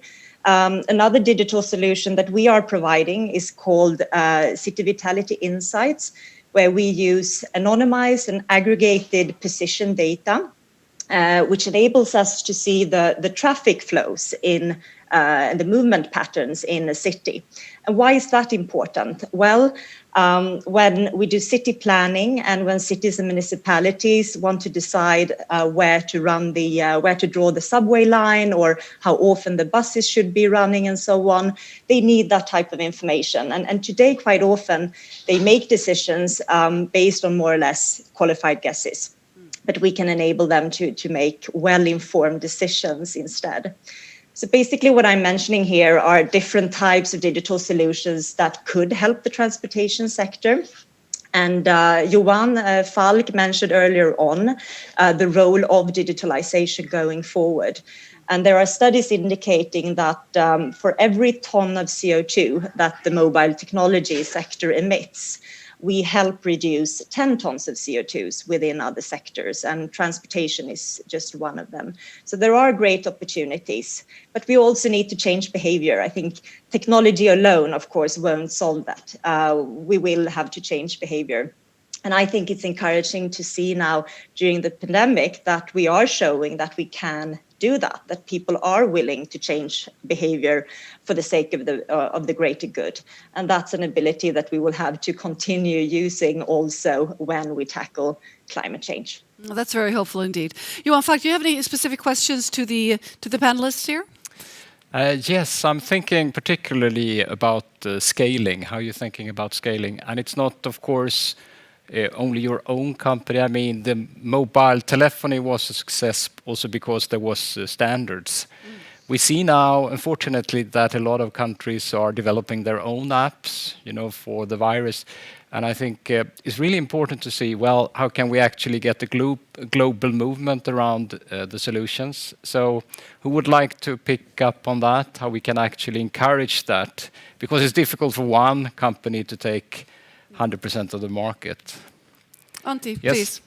Yes, if I may say, I think it's an opportunity for the whole carbon removal scene to standardize what qualifies as carbon removal. What are the characteristics that are required in terms of margin of error in the quantification, how the verification can be done, what should be the permanence, how long does the CO2 have to remain away from the atmosphere for it to qualify?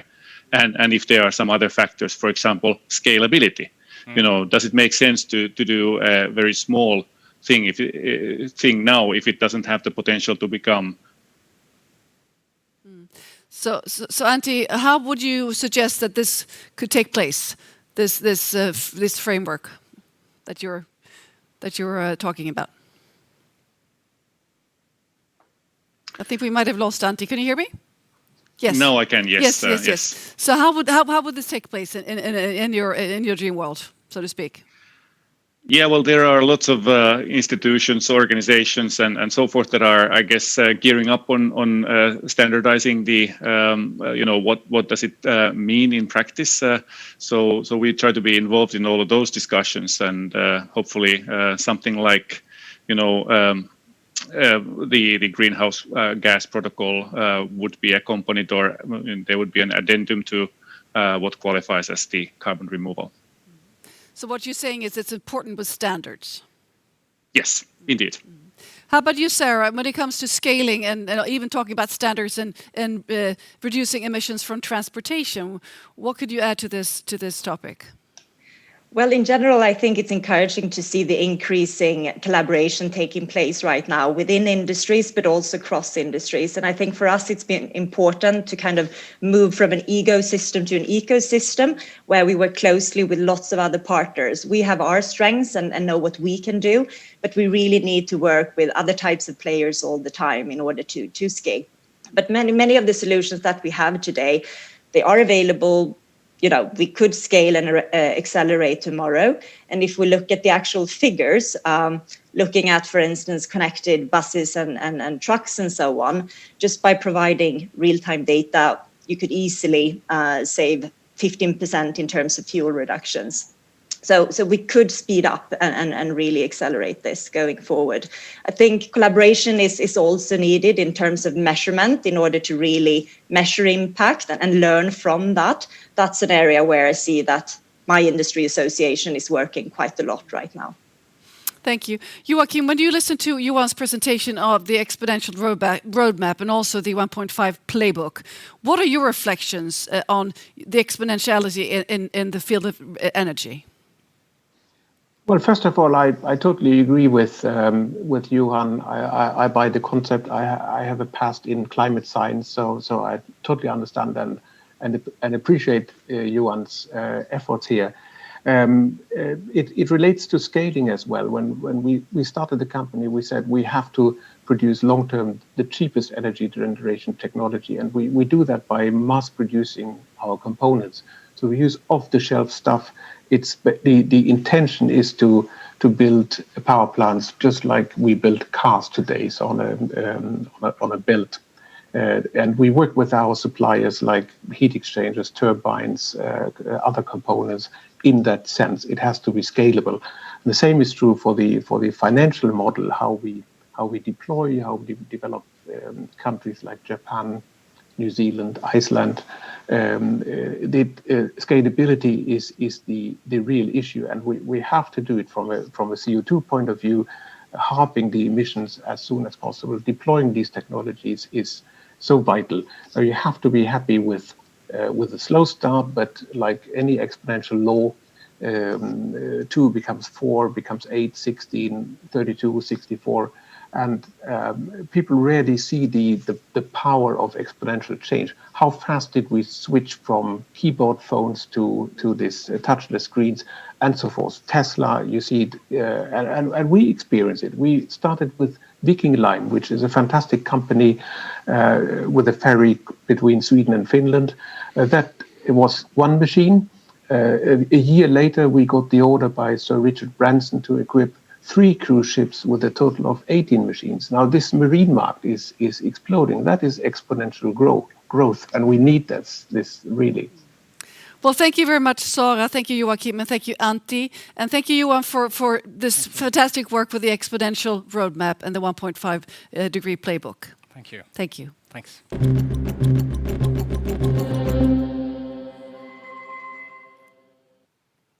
Our next guests are both from the academic world. Rose-Marie Sundström is a student at SLU in Sweden, and founder of Klimatstudenterna, the climate students. And Rose-Marie works with the international network, the climate students, and the campaign Ideas for Action. We will also listen to Maria Djupström. She works at Chalmers University of Technology in Gothenburg as a sustainability strategist and is a part of the committee that has initiated the climate framework that so far has been signed by 37 universities. Very impressive. And let's start by a presentation from Rosmarie. Hello, Rosmarie. Nice to have you aboard. This is Rosmarie Sundström of students at SLU in Uppsala, where she founded Climate Students. She is now working with the organization's international campaign, #IdeasForAction, to help universities lower their emissions. And now you're here. Great. Well, please share with us your presentation, Rosmarie. Yes, thank you so much for having us on your show. We in Climate Students, we are mobilizing and organizing students to help our universities practice what they teach us about climate crisis and the Paris Agreement. Climate Student has 16 students groups at universities all over Sweden and one international network for similar initiatives in the world. We gather students who want to dig where they stand at their universities. We know the students have the power to make an impact. Therefore, we now have our campaign Ideas for Action. In the campaign, we have had digital hackathons now in April and collected over 80 ideas from students in Sweden and Denmark by using the We Don't Have Time app. You can see the ideas on wedon'thavetime.org/climate-students. I will now give you 3 examples of these ideas. Marcus, he posted the idea. Ban all domestic flights by Swedish universities. The biggest emissions from most of the universities are from flying. There is no valid reason to fly within Sweden. Going by train is more sustainable. Lund University flew over 6,000 flights between south of Sweden and the capital Stockholm in 2018. Another idea is from Anton. Give all new students at the university a crash course in our global situation. It's about giving new students core facts of what consequences our choices have as participants in a global economy, of how our society in this century will run into biophysical limits because the growth that we enjoy during the previous century. Basic concepts of ecological overshoots and climate science. And the last idea I want to share is from Julia. Food production on campuses. Let students use the green areas of the university, for example, parks and other open areas, to grow food in order to increase local food production. This can help promote mental health and community among students, as well as helping to save our planet. With these ideas, we will now in May develop brilliant solutions to universities about what concrete action they can take to follow their own climate science. We will hand over our action paper with the solutions to the Swedish universities in the beginning of June. I am also working with connecting the Swedish climate student movement with similar initiatives in the world in our international network. We will have a network meeting on April 29 that all of you students are welcome to join, who wants to impact their universities to follow their own climate science. And hopefully we can continue with our Ideas for Action campaign in more countries in the world. Well, thank you very much, Rosmarie, and I'll get back to you soon with questions. Let's look now at the presentation of Maria. Meet Maria Djupström. As sustainability strategist for Chalmers University of Technology, she coordinates the strategic sustainability and climate plans of the university. Maria is also a businesswoman who helps companies manage their environmental work.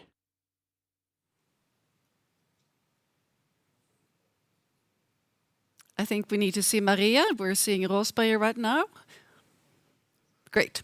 Okay, Maria, you have our attention and the screen is yours. Thanks. And thanks. First, I would like to thank you for a great job during this week. Thank you very much. I'm the sustainability strategist of Chalmers University of Technology. And I'm one of the initiators to something called the Climate Framework. You know, in Sweden, we have a lot of laws and regulations in the area of sustainability, environment, and climate. But somehow, maybe there are not enough actions. So it was actually the students in Sweden that had a dialogue with the universities, or could we maybe say demonstrations or something in between. That was one of the starting points of us putting the emphasis in trying to create this climate framework. Now, the emphasis in the climate framework is to mobilize the universities in Sweden to be in line with the 1.5 degree goal. And how to do that? Well, there is our direct negative impact, and that we have to reduce, and we have the indirect positive impact with research, utilization, and education to try to move to climate transitions.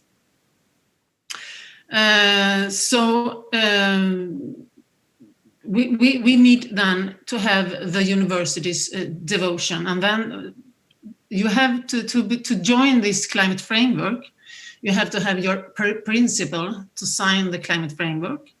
You have to put responsibility and resources for doing the work, and you also have to show results. You have to show results in 13 areas, and in 5 of these areas, you had to show real actions. And one in the area of reducing our emissions, and that is energy. And 5 of them to increase the university's power to move to transitions, our positive impact. And that is education, student collaboration, there is research, utilization. So with this, we hope that we will make all the Swedish universities to move in line of the 1.5 degrees goal. Well, thank you very much, Maria. Please stay with me. I'm curious, what has been your greatest challenge in this work? Well, of course, the one great challenge is having the resources and the attentions at the management level. After that, it is what Rosemary said, namely to try to reduce our air flights. In universities, the teachers, but first of all, the researchers want to collaborate, and they want to attend at conferences. And before the corona, maybe it was using the airplane, even as Rosemary said, in Sweden. Now we have been forced to move into the situation to use the digital platforms to have meetings and even conferences. So, well, these are the 2 main challenges. Do you see that there might this technique, I mean, that we are actually able to meet and have conferences online in the world of the universities might stick after the corona crisis? And how do we make it stick, this habit of not flying to conferences? Unfortunately, I think if the corona doesn't maintain until the autumn or even next Christmas or something, it is too short time to actually change your behavior. I'm afraid so. However, we show that we are capable of, and we know how to, and we know now how to use the platforms. So I hold my thumbs. Excellent, excellent. Well, Rosemary, back to you. How can students help universities align their work with climate science? I mean, many of these universities actually do have climate scientists on board, and yet they're not always aligning their work with the science. Yeah, really good questions. When we started Climate Students, we met the Swedish universities' environmental and sustainability managers, and they said that they could not propose targets in line with the climate science because the university's board would not agree, and that they needed a stronger student voice to change their minds. So that made us very optimistic about mobilizing students, of course. One example, our local groups have the petitions. At my university, 1/3 of the students signed our petition, and we got a meeting with the university's president. He said that he wanted a dialogue amongst the employees and students to make the transition happen, but then he didn't initiate such dialogue. So the leadership is lacking, and not only on my university, but on all universities, although we have made some progresses. As you mentioned, the climate framework, of course, but we also had the government to sharp the appropriation letter telling universities to speed this process. But we have not yet seen now, but we see now that no university will set up goals to halve the emissions by 2022 and have zero emissions by 2030. That's what's necessary to stay with the Paris Agreement. Well, thank you, both of you, and you're collaborating in different aspects and pushing from your separate flanks, but together. And it's so important what you do. Thank you very much, Rosemarie, and thank you, Maria. Now we're moving on to listen to a man who is very passionate about innovation in the academic world. This is Dani S.C. Lyogonis, an entrepreneur himself. He has helped build the Innovation Support Office at KTH Royal Institute of Technology, and is the founder of the Entrepreneurs Without Borders Foundation that globally helps local founders develop sustainable businesses that they can employ. Welcome to the studio, Dani. Thank you so much. You have our attention.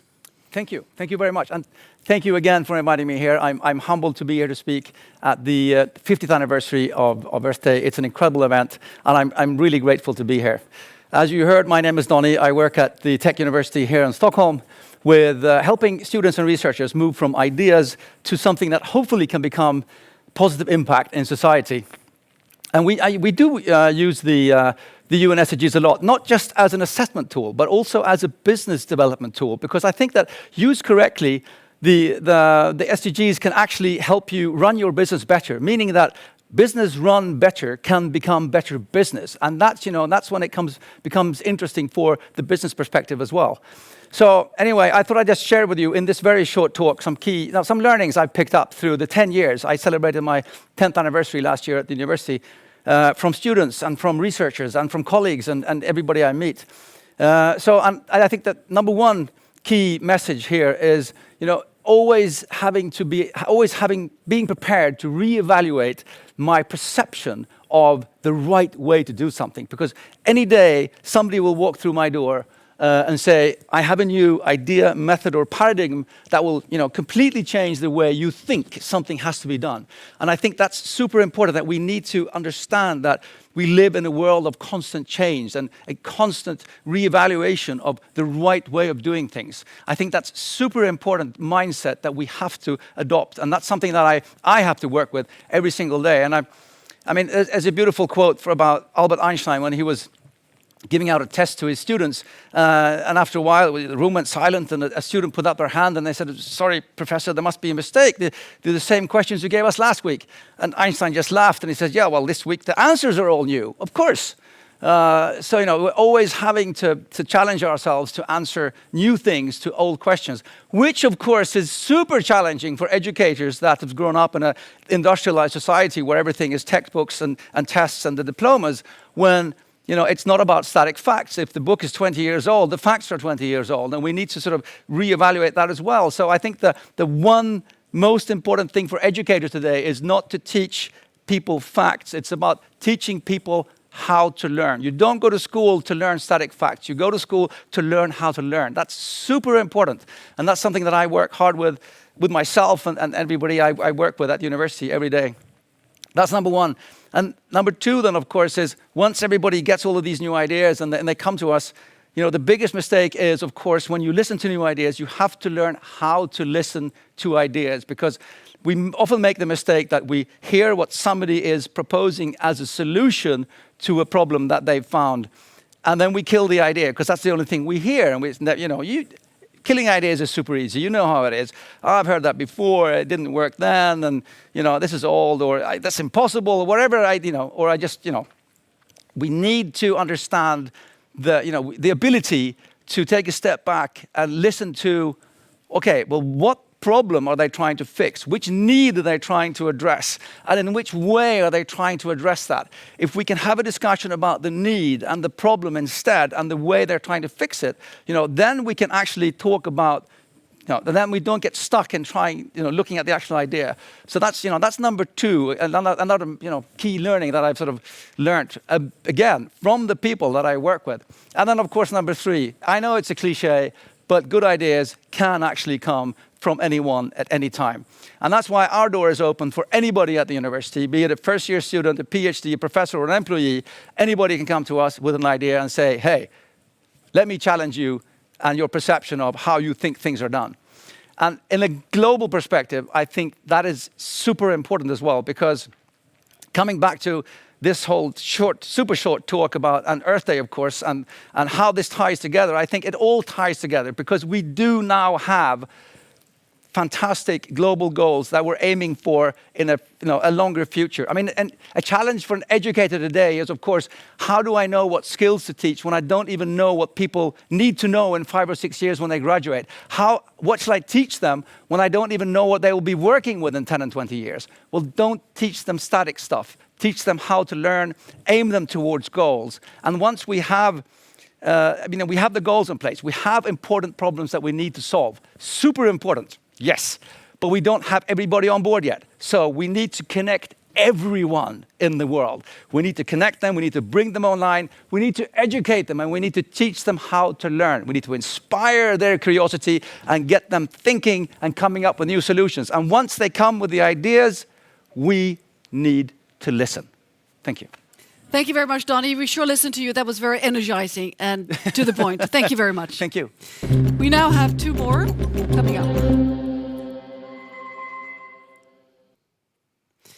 Two more brilliant people coming up. We have with us David Michael. His presentation will follow by a presentation by James Collins. And afterwards, there's time to take questions. So please write to us on our app. This is David Michael. He is founder and executive director of the Global Initiative for Food Security and Ecosystem Preservation in Nigeria, where he advocates, educates, and mobilizes communities to respond to the changing climate.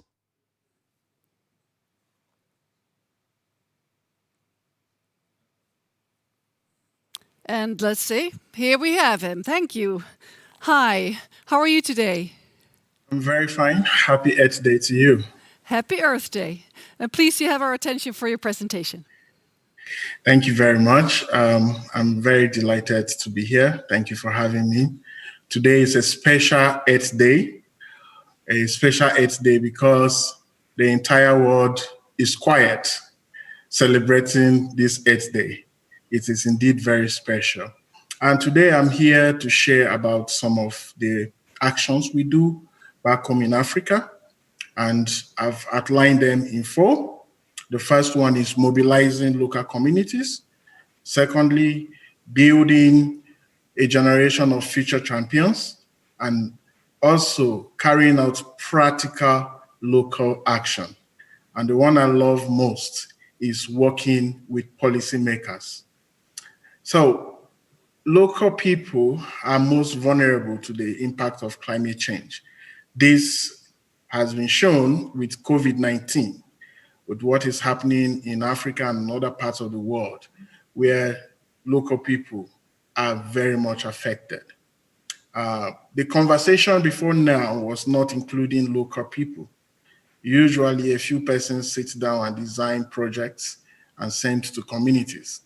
Now we came up with this local initiative of mobilizing local communities to respond to climate change using local actions. And in this case, I'm talking of communicating hope and opportunities and not just disaster and hopelessness as the case have been. And the technique we use is what is not so new, but the participatory land use planning, in which we empower the local communities, educate them, and allow them themselves to provide or profess solutions to the environmental challenges around them. So it's like leaving no one behind, allowing these people, to use their local knowledge to profess solutions to these issues that are affecting them.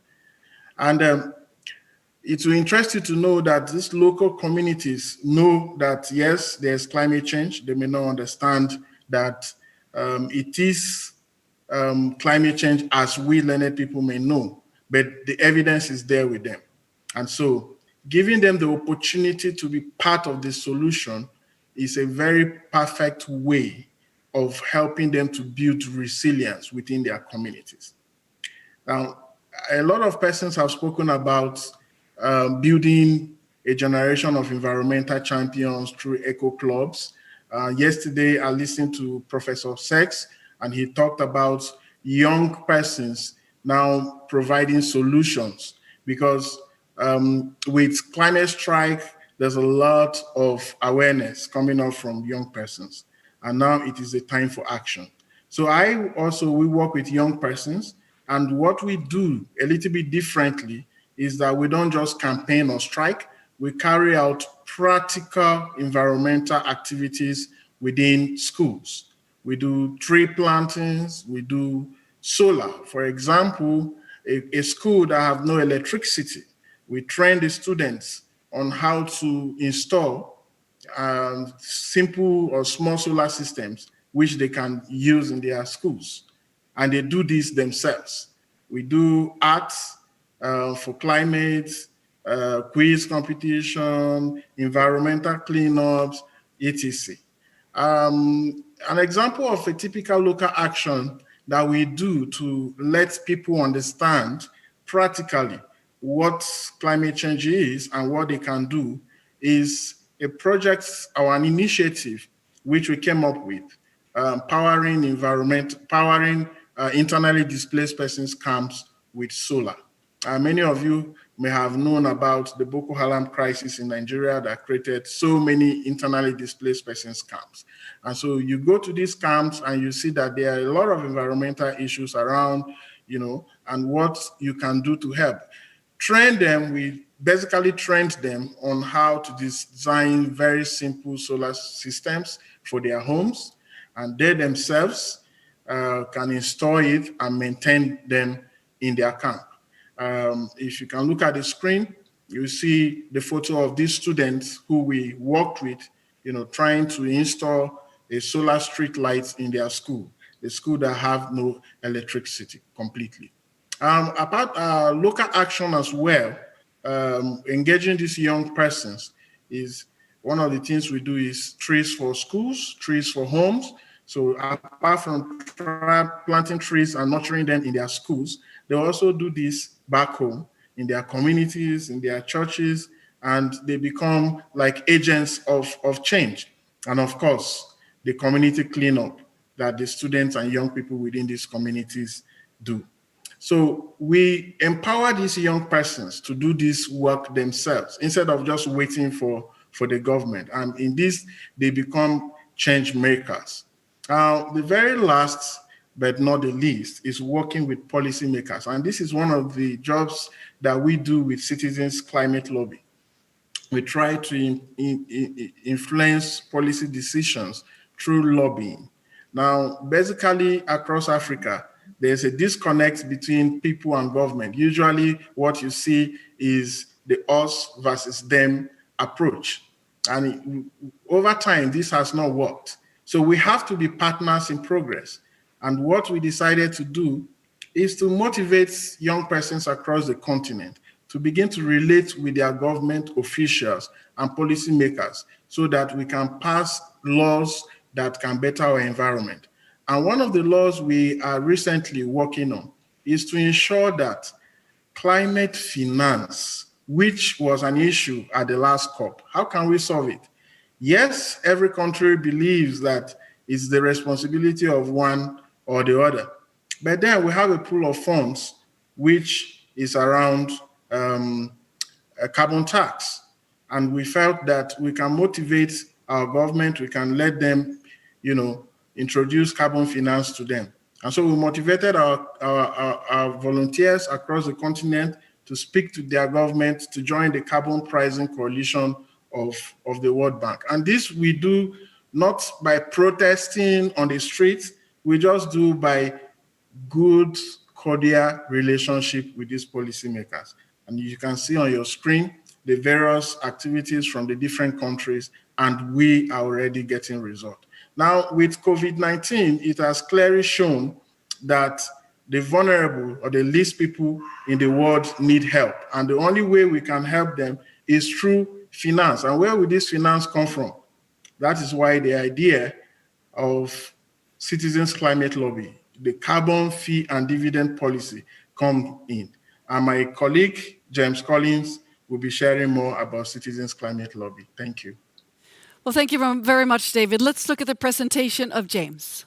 Meet James Collins. After 25 years working in IT, he engaged in national policies to combat climate change and founded Citizens Climate Lobby Europe, a grassroots initiative that promotes fair, effective, and sustainable climate change solutions. Let's now look at a pre-recorded video from James Collins. Good afternoon. I really appreciate the opportunity to be here today. Because when people understand the solution that we propose, generally 2 out of 3 people support it. I'm going to introduce Citizens Climate Lobby, explain how our solution works, and then share what that solution should look like in the economy and for families in Europe. Citizens Climate Lobby is an international organization with just shy of 200,000 members. We're operating in 50 different countries with over 500 separate groups of citizens, all supporting one policy. In Europe, we're focused on implementing our solution as part of the European Green Deal. It's based on credible data that's been modeled and researched. Our optimism comes from the fact that we see it making progress. We invite everybody to join, regardless of race, gender, religion. Ultimately, we empower people to exercise their democratic rights and political power. We're respectful as we build relationships, and being non-partisan means working with politicians from all political walks of life. So what does that look like? Ordinary people who sit together and plan. We meet face to face with politicians. We enjoy what we do. We take a moment to reflect on our progress. Ultimately, we talk to power. We travel to the European Parliament in Brussels and work to influence our solution into force. The solution that we propose has 3 elements. Firstly, we put a price on fossil fuels and make them more expensive. This is the dirty stuff that poisons our air and causes climate change. Then we give the money back to citizens and their families. Every penny they don't spend on pollution, they keep. Turns out that generally the biggest carbon footprints are associated with the richest in society. So most vulnerable and middle income families are better off. Thirdly, at the European border, where we measure imports and exports, we implement something that encourages the rest of the world to do the same thing. Tax carbon, get some money back, make the planet greener. Repeat. The key is everyone, every family, small business, large industry and governments are equally motivated to make cleaner and greener decisions. So what does this do? Basically, for the environment, it works. It's not a magic bullet. It doesn't fix everything. Other policies will be needed, but it can do 70% or more of what the world needs by 2050, decarbonizing in line with the latest science. It's good for people, mostly for their health and wealth. Cleaner air saves 100,000 lives in the first 10 years, and 70% of families are better off. It's good for the economy. 2 million jobs get created in the first 10 years, and the modelled flat to 0.25% growth can add billions to the European economy. Any political party can support this. In Canada, what we saw was most voters voted for parties that did support this type of policy. Revenue neutrality means it costs nothing. The policy is completely self-funding. Money does not go to the government. It goes to people to keep the economy in balance. It's supported by thousands of economists, including 27 Nobel laureates. Hopefully that stimulated some thought and some questions. So let's see where that takes us. Thank you. Well, thank you very much, James. That was beautiful numbers that you're showing us here. Nick, what is showing on your phone here? Questions from the audience. Yeah, well, I got a question here for David, and the question, David, is great to hear about the installation of solar in these Boko Haram struck areas. But the question is, how is climate change affecting the agriculture in your country? Do you see impacts of climate change on agriculture?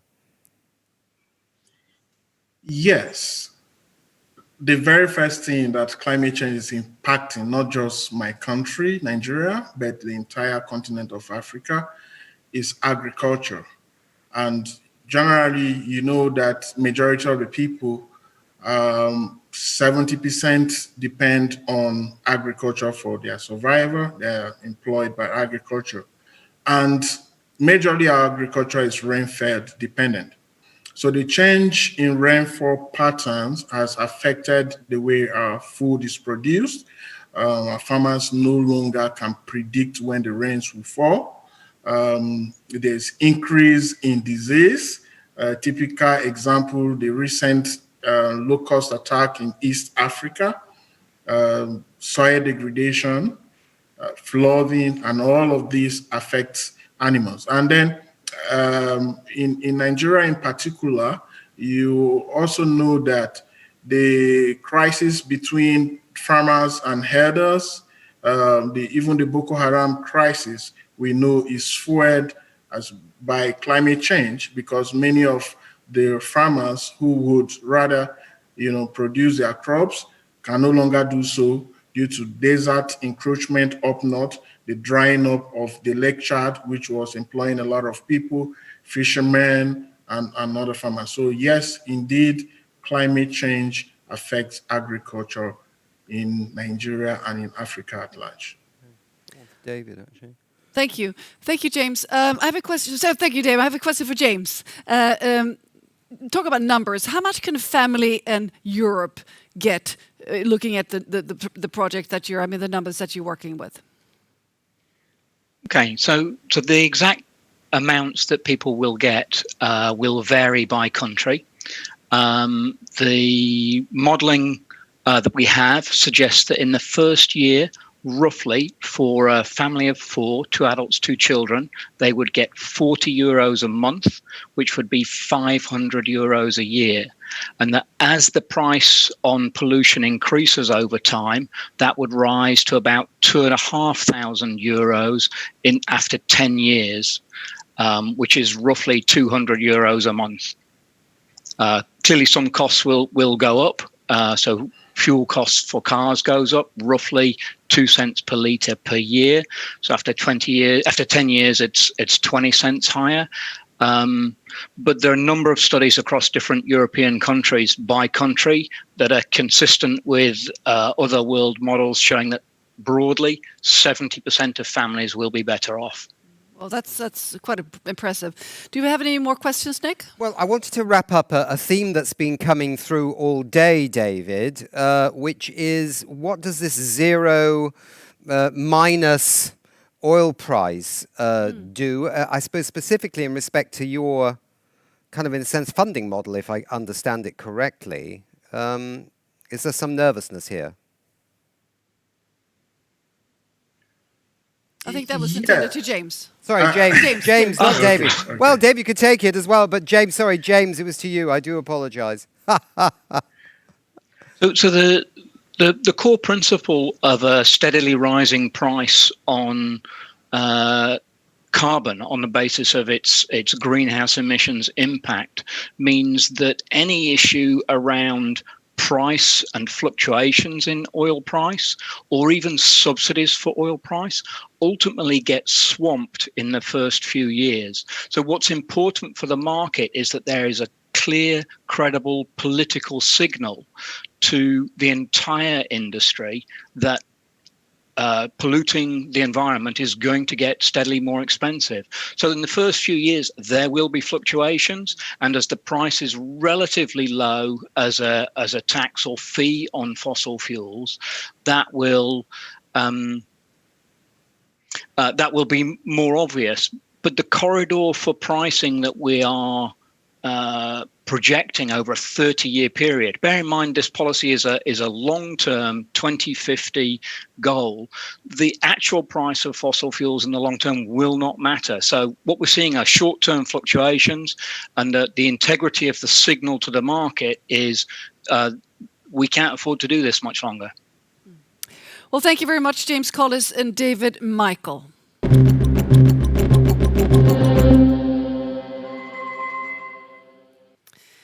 We will now be listening to a person that is, we'll talk about the Earth Day switch. This is Peter Gibbs, Outreach and Business Liaison for Earth Day Switch, a global movement aiming to help others switch to more sustainable banks and energy services. Peter helps reach new users and manage business relations for the movement. Hi there, Peter. Please tell us more about the Earth Day switch on Earth Day's birthday. Well, it's a real privilege to be here on the 50th anniversary of Earth Day and to have the opportunity to introduce our website, earthdayswitch.org. I've been with the project since our inception in February of this year, and we came about because of the fact that the majority of people are funding fossil fuels, but without their knowledge and without their consent. The money in their bank account could be used by their bank to invest in funding fossil fuels. So our simple website informs them of what they're funding, what they may be funding, and what alternatives there are. I'm going to do a quick run through of the website so you can get an idea.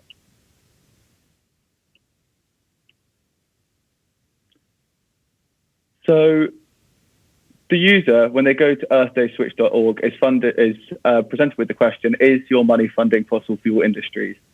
Now, we've got two options at the moment. There's banks and energy providers. We aim to expand that into insurance companies, pension companies, and fund management over the next year. We'll stick with banks for the moment, hit next. And because we're UK at the moment, and again, hoping to go international over the next year, we mainly have UK high street banks and things that are available for people in this country. But if we pick one, say HSBC, which is international, we can see the results. Now, unfortunately, HSBC has got the lower king, which is terrible, as they're listed in the Banking on Climate Change 2020 report as having invested hundreds of billions, well, billions into fossil fuels since the Paris Agreement. So we want people to switch away from funding fossil fuels and switch towards a more regenerative culture. So they can see the alternatives. And these three banks not only have extremely good environmental policies, they definitely don't invest in fossil fuels, and they do lend to renewables. So you've got examples which are more UK-based, but then there's an international one here, Triodos. Someone could click switch, and it takes them to an account opening page. Now,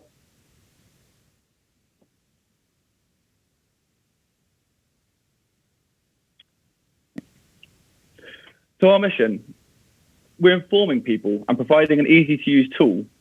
That means that we can reduce the barriers to enacting environmental change. That empowerment of individuals allows for mass mobilization of money away from funding fossil fuels, taking the power away from fund managers who continue to invest in short-term profits instead of long-term safety, as the record-breaking share price for Saudi Aramco exemplifies. And there are many fantastic campaigns that exist on mobilizing money, but our simple tool sifts through the wealth of information available to inform people how their money is being used and give them greener alternatives. But to have mass mobilization, we need mass participation. Now, we achieve this by providing our simple, impartial tool. And many organizations, perhaps organizations that you represent or work for, can point to it and promote it independently. We also partner with organizations such as Music Declares Emergency, who work with top artists with varied audience bases to promote environmental causes. But most importantly, we've come up with the hashtag #SaferMoney. And the whole idea of this is to speak to two different bases. Number one, we want to speak to those people who are concerned about the safety of their lives and their children's lives on a dying planet. But also talk to those people who may be concerned about the safety of their money invested in dying industries because of stranded assets. Today, we ask that you visit our website. If you're in the UK, please check how your bank or energy company perform. But if you're not, please enter your email address so that when we reach your country, we can let you know. And that brings us on to the future. As I mentioned, we look to move into other industries like pensions and insurance, except they're extremely complex markets. So if you have a good idea, a good understanding of those industries and can help us develop the tool, email me on partners@earthdayswitch.org. As I said, we also want to move into other countries and provide this tool for people all over the world. So if you work with an organization, again, please email me on partners@earthdayswitch.org. And finally, at the moment, we are absolutely independently funded by grant funding and donation. We take no money from any of our recommended partners, which means we can remain impartial. And to keep this going, we'd really appreciate any donations which could be made through our website. Thank you very much for giving me time today and listening. Well, thank you very much, Peter Gibbs. And now it's very special for us here in the studio in Stockholm to introduce the Swedish Professor Johan Rockström. Meet Johan Rockström, the internationally recognized scientist on global sustainability issues who led the development of the Planetary Boundaries Framework. He's currently a professor in Earth System Science at the University of Potsdam and director of the Potsdam Institute for Climate Impact Research. Welcome to the broadcast, Johan Rockström. We are very excited to hear your presentation. Thank you very much, and hello everyone on this so decisive Earth Day in the midst of one of the most turbulent occasions since World War II at least. And what I will do with you is to share the scientific evidence of why we have a systemic challenge that can be encapsulated in a social, health, and environmental crisis that requires a new relationship between humanity and the planet and transformations towards a safe and just operating space on Earth for humanity in the future. Now, as you all may know, and let's see if I can there we are. Scientifically, we can today conclude that we've entered the Anthropocene. And not only are we in this new geological epoch, the Anthropocene that we entered in the 1950s, we're deep in the Anthropocene. The scale, speed, and interconnections in the globalized world is starting to send invoices back to humanity. And we have been warning for this, both in terms of the risk for pandemics, but also in terms of droughts, floods, heat waves, and irreversible changes when crossing tipping points for many years. The corona crisis is not a black swan. It was predicted, and it was not a question if, it was a question when we would have this kind of abrupt feedback in a world that is so interconnected and taking so large risks in terms of losing fundamental redundancy and diversity and preparedness and stable relationships between humans and natural systems. This has, as we know, been well manifested, for example, in the World Economic Forum Global Risk Reports, which is the largest overview of scanning global catastrophic risks on the x-axis in terms of likelihood of risk and on the y-axis in terms of impact on the economy and businesses. And I'm sure you're well aware, in the upper right-hand corner in the 2020 version of this report, you have all these green RUMs, which is the high likelihood and high impact risk of climate inaction, loss of biodiversity, extreme weather, all the parameters that has to do with fundamentally threatening the life support systems on Earth.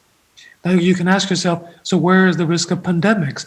Well, it is there in the left-hand circle, the risk of infectious disease outbreaks as epidemics and pandemics. So impact very high, but the likelihood was not perceived as being as high as the risks of global environmental change.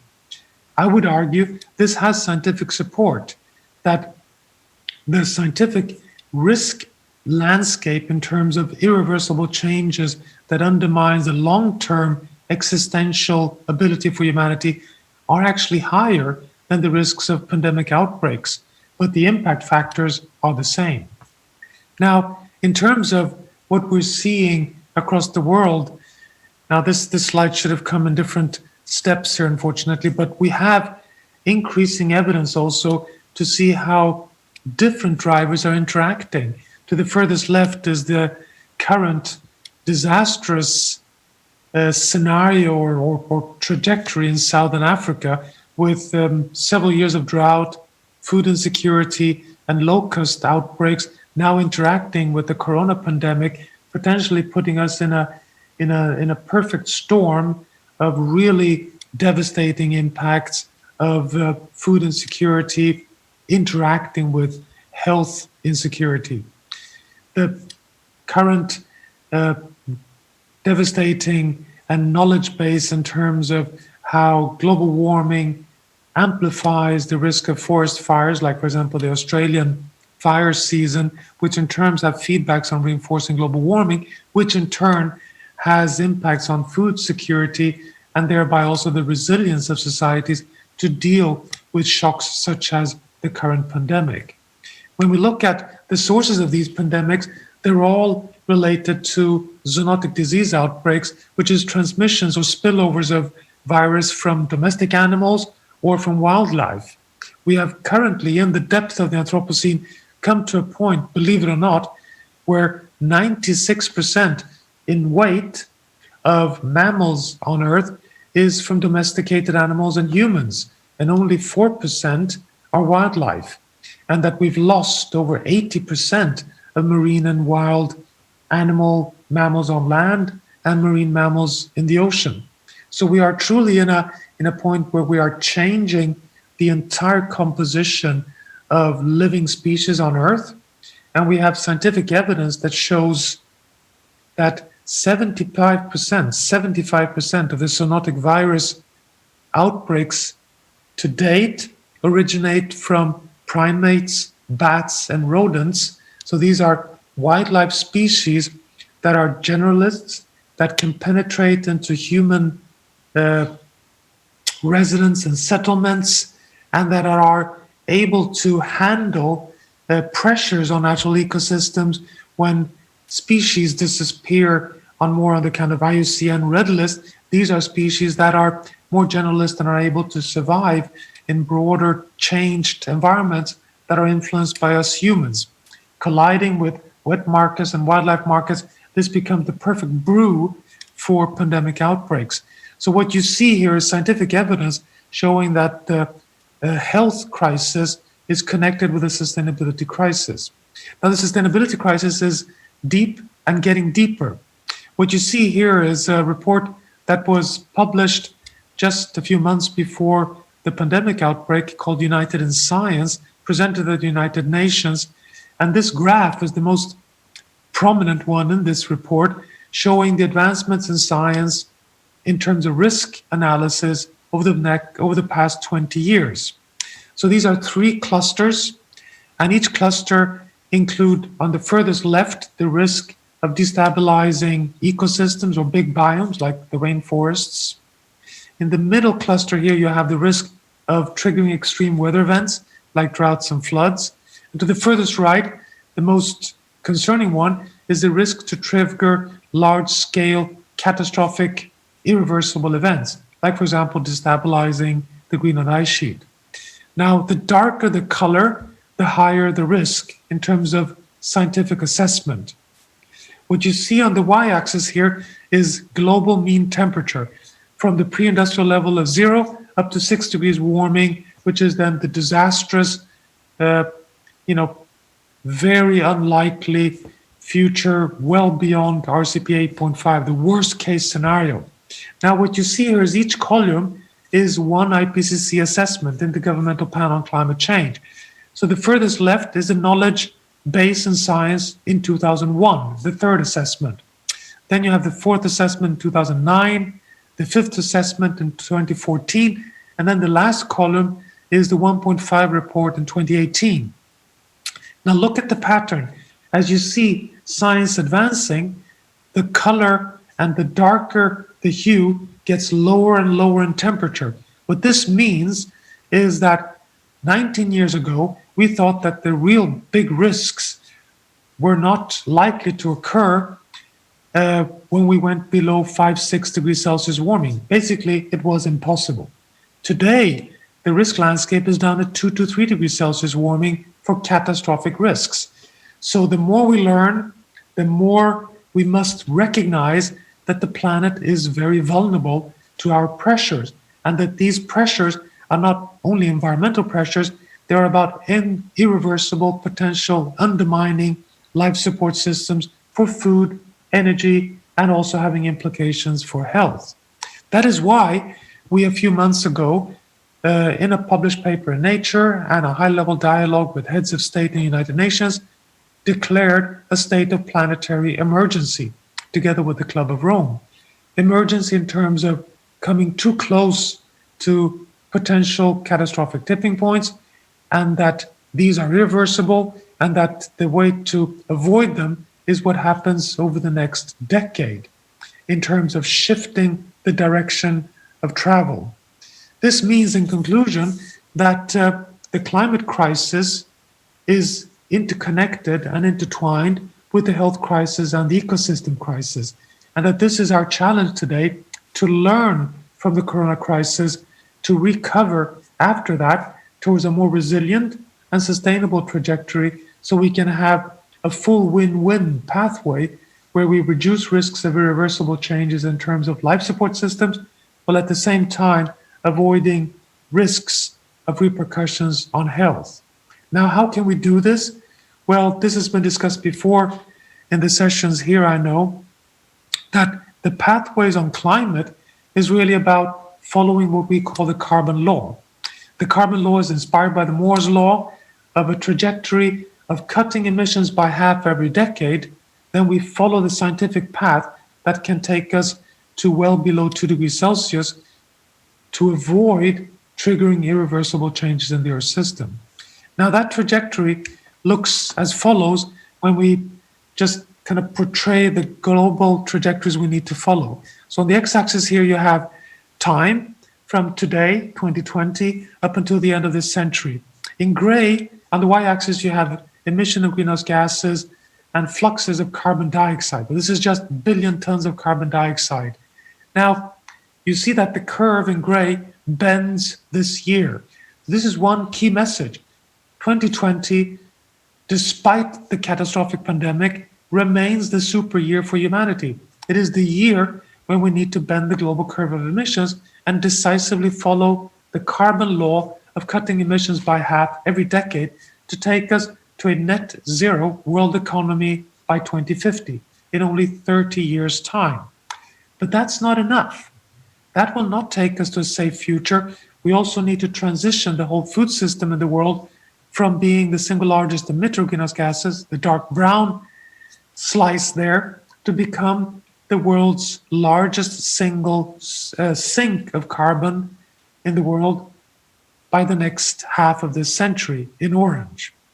Then, whether we like it or not, we need to have major negative emission through CCS and BECCS in yellow. And as if that was not enough, we also need to maintain the carbon sinks in the natural ecosystems, keeping natural habitats that host wildlife that can keep us away from pandemics intact. And this is the green in terrestrial ecosystems and blue in the oceans. And if we do all of this, we have a 66% chance of reaching 1.5. So as you see, we're talking of a grand global sustainability transition, not only for the sake of a stable planet, but for the sake of avoiding abrupt catastrophic feedbacks such as the current pandemic. Now, the climate action roadmap that was presented a few years back has been translated into an exponential roadmap, which has been presented earlier. Here I know, which is an attempt to translate the science towards an assessment of what can we accomplish? Can we actually follow the carbon law by cutting emissions by half every decade if we look carefully at current technologies in different sectors? Now, this has been mapped in a very elaborate way in collaboration with the Conservation International and the Nature-Based Solution and our Natural Climate Solution Initiative, with Project Drawdown, with Future.earth and other partners, showing from the evidence we have today, so this is not utopian fantasies, this is technologies we have today, that we can cut emissions by half in essentially all the sectors in society, be it energy, industry, buildings, transport, but also in nature sinks and in natural climate solutions that have a large potential in mitigating greenhouse gas emissions over this very urgent point we are at right now. You see that food there is actually increasing its emission, which is one of those recognitions that we really have to take seriously. We are today 7.7 billion people. We're soon 10 billion people on Earth. We have 1 billion people absolute malnourished, 3 billion people undernourished. We need to recognize that the food sector will be associated with increased emission of greenhouse gases, often non-CO2 gases, which will require even faster reduction in emissions in other sectors. So the food sector, while it can transition into becoming a natural carbon sink through management, will still be associated, we assess, to certain degrees of emissions. Now, all of this has been translated into a 1.5 degrees Celsius playbook that is a operational framework for businesses and cities and organizations around the world of how to take on the carbon law as pathways for a safe future. So then, in summary, what does all this mean? Well, it does actually force us to think in terms of systems, to understand that health, sustainability, prosperity, and equity are all, so to say, intertwined together for the Sustainable Development Goals that have to be accomplished today within the safe operating space of the planetary boundaries on a stable planet. And we can never escape this. The pandemic is a reminder, a lesson, and it's now a question of how can we recover from this crisis in a way that can place us in a much more stronger position towards a safe and just future for humanity on Earth. And therefore, the Earth Day is, of course, the perfect moment for that dialogue. Thank you so much. Well, thank you very much, Professor Johan Rockström, for sharing your insights with us and the audience. Let's see what questions we have gotten from the viewers. Yeah, thanks very much. Hello, Professor Rockström, Nick Nuttall here. So we got a question which is similar to one we had earlier in the week, but I think it's worth asking because it also kind of, I feel it as well a little bit. I mean, you've been working on this for some time. You package all this stuff in a way that's so clear and so interesting and so compelling. And yet you have leaders in places like Brazil and Russia, USA, Hungary, Poland, Australia. This is the question from the member of the audience. How do we, in a sense, change the minds of these people when what you have in front of you here right now is the evidence of what you can do to create a better world? Where is the break in the understanding in some countries? Yeah, I think you're absolutely right. And then you've been part of this yourself for so long time, struggling with providing and putting forward not only the evidence, but the narrative of why it's worth protecting the planet for our own future. And we have, in all honesty, not succeeded. In many parts, we even failed. And the question is, what is the solution to be able to shift the whole logic towards success? And I'm absolutely convinced today that the way to get Bolsonaro on board and Trump on board and Putin on board and, well, Modi for that matter and Xi and of course, our dear friends in Australia as well, is to make it absolutely clear that the pathway, the sustainability or the sustainable pathway is the pathway to success and prosperity. That I'll give you one anecdote on this just 2 days ago. So here in Germany, where I'm sitting right now, there is also here some political pressure to, put a pause button on climate action and the very expensive climate package and phasing out coal here in Germany because of the pandemic. What happened just hours after political leaders stepped out and started to debate this is that the car industry, with Daimler as the kind of frontier, stepped out and said, look here, we don't support this. We want to continue our pathway to decarbonize. We are now absolutely convinced that our competitiveness and our ability to really create jobs and stay as one of the big players in providing mobility is through electric mobility, is by investing in hydrogen and fuel cells and being a frontier player. And I think that was very telling to me that when the industry steps forward and kind of snaps the political leaders on the fingers and warning them not to let go of the pressure on the sustainability accelerator. And of course, we haven't reached that point in the countries that you referred to, but I think we're really at a point where, let's say, the race is on. And I feel very encouraged by the fact that already now, in the midst of this pandemic crisis, that we are able to talk so openly about the interactions between the health crisis and the sustainability crisis, and that they are connected, and that the recovery plan has to be sustainable. Already that shows a degree of maturity. Well, thank you very much, Professor Johan Rockström, for your persistent and inspiring work.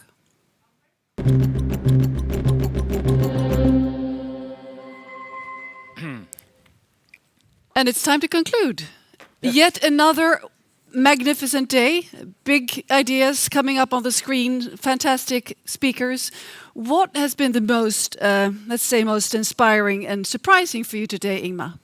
I think two things. What Rockström said at the end, where the political system says, like, we need to pause, we need to delay change, and the businesses are telling them that no way, we don't want that. That's a major thing. That's number one. Another thing that made me really happy about the content here we had today was that many speakers were talking about this climate dialogue. But we need to have a dialogue between students and teachers, between employees and businesses, and between consumers and producers, etc., in order to solve this together. That's exactly what We Don't Have Time is all about. It's about the dialogue between everyone involved needed to solve it, and that made me super happy and optimistic. Optimistic, great. Well, Johan, Falk, there's been a lot of talk about exponentiality here today. What has surprised you the most or made you most inspired? I think it's great that it's being picked up. So I think also we have done a contribution in the narrative. I would say I think really this race to the top will be incredibly important. It's a race to the top of the new green solutions. It's not about cutting things. It's actually building the new future and get a competition between companies, between finance and countries, that we actually want to compete to be best in transforming society. Thank you, Johan Falk. Yeah. And Nick Nuttall, you have to get the final word here, because this is Earth Day's birthday, and you are from Earth Day Network. So tell us what's going on besides from this fantastic event in the world. Before we end, there's going to then be, you can tune into this Earth Day live show that's happening out there, but I just want to say one thing. 50 years of Earth Day, I think what we now have is a generation of young people right now, and I pick up on something another speaker said, who don't want to work for companies that are damaging the planet. And they don't really want to buy shit that basically is damaging the planet. And they do want change. So in fact, we have a generation now so aware that I think that bodes well for the future. Wonderful. And let's now send you off. Tomorrow we have food and agriculture, by the way. And now let's send you off with a music video. Meet Bernadette Hengst, the Berlin-based electropop musician and singer-songwriter with a passion for political and social issues, who has written and produced several climate crisis songs, including for 2 of UN's climate conferences. And before we play the video, somebody whispered in my ear that you're singing in this video, Nick Nuttall. Yeah, I know Bernadette, and she got me in on a song, on climate change, and just check it out. I look a bit like a midget David Bowie, so sorry about that. Well, that's exciting. And the name of the song is "Save the World with This Melody."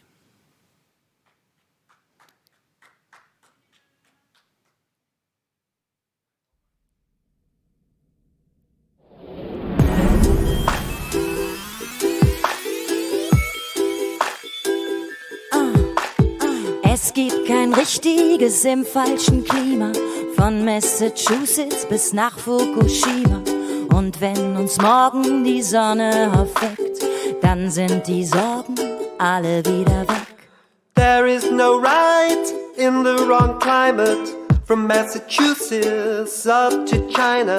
When we wake up in the morning sun, all of our troubles will soon be gone. Say goodbye to lethargy.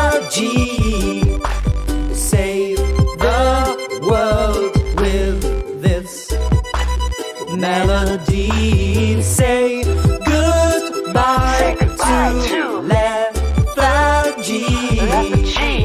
Save the world with this melody. Und wir bewegen uns so souverän durch das Zeitalter des Anthropozän. Zu lange pflegen wir unsere Distanz zur Welt immer wieder Eleganz. We are pretending as if we are sovereign through the age of the Anthropocene. We cultivate our distance to this world with a morbid elegance. Say goodbye to lethargy. Save the world with this melody. Say goodbye to lethargy. Save the world with this melody. Nicht produzieren, sondern teilen, die Zeit verlieren und länger verweilen. Anstatt verkaufen, lieber verschenken. Wir haben Freunde anstatt nur Klienten. Sharing your things instead of producing. Savor the moment, time's there for losing. Talk to your neighbors about something to lend. Instead of a client, you get a new friend. Say goodbye to lethargy. Save the world with this melody. Say goodbye to lethargy. Save the world with this melody. Say goodbye to lethargy. Save the world with this melody. Say goodbye to lethargy. Save the world with this melody.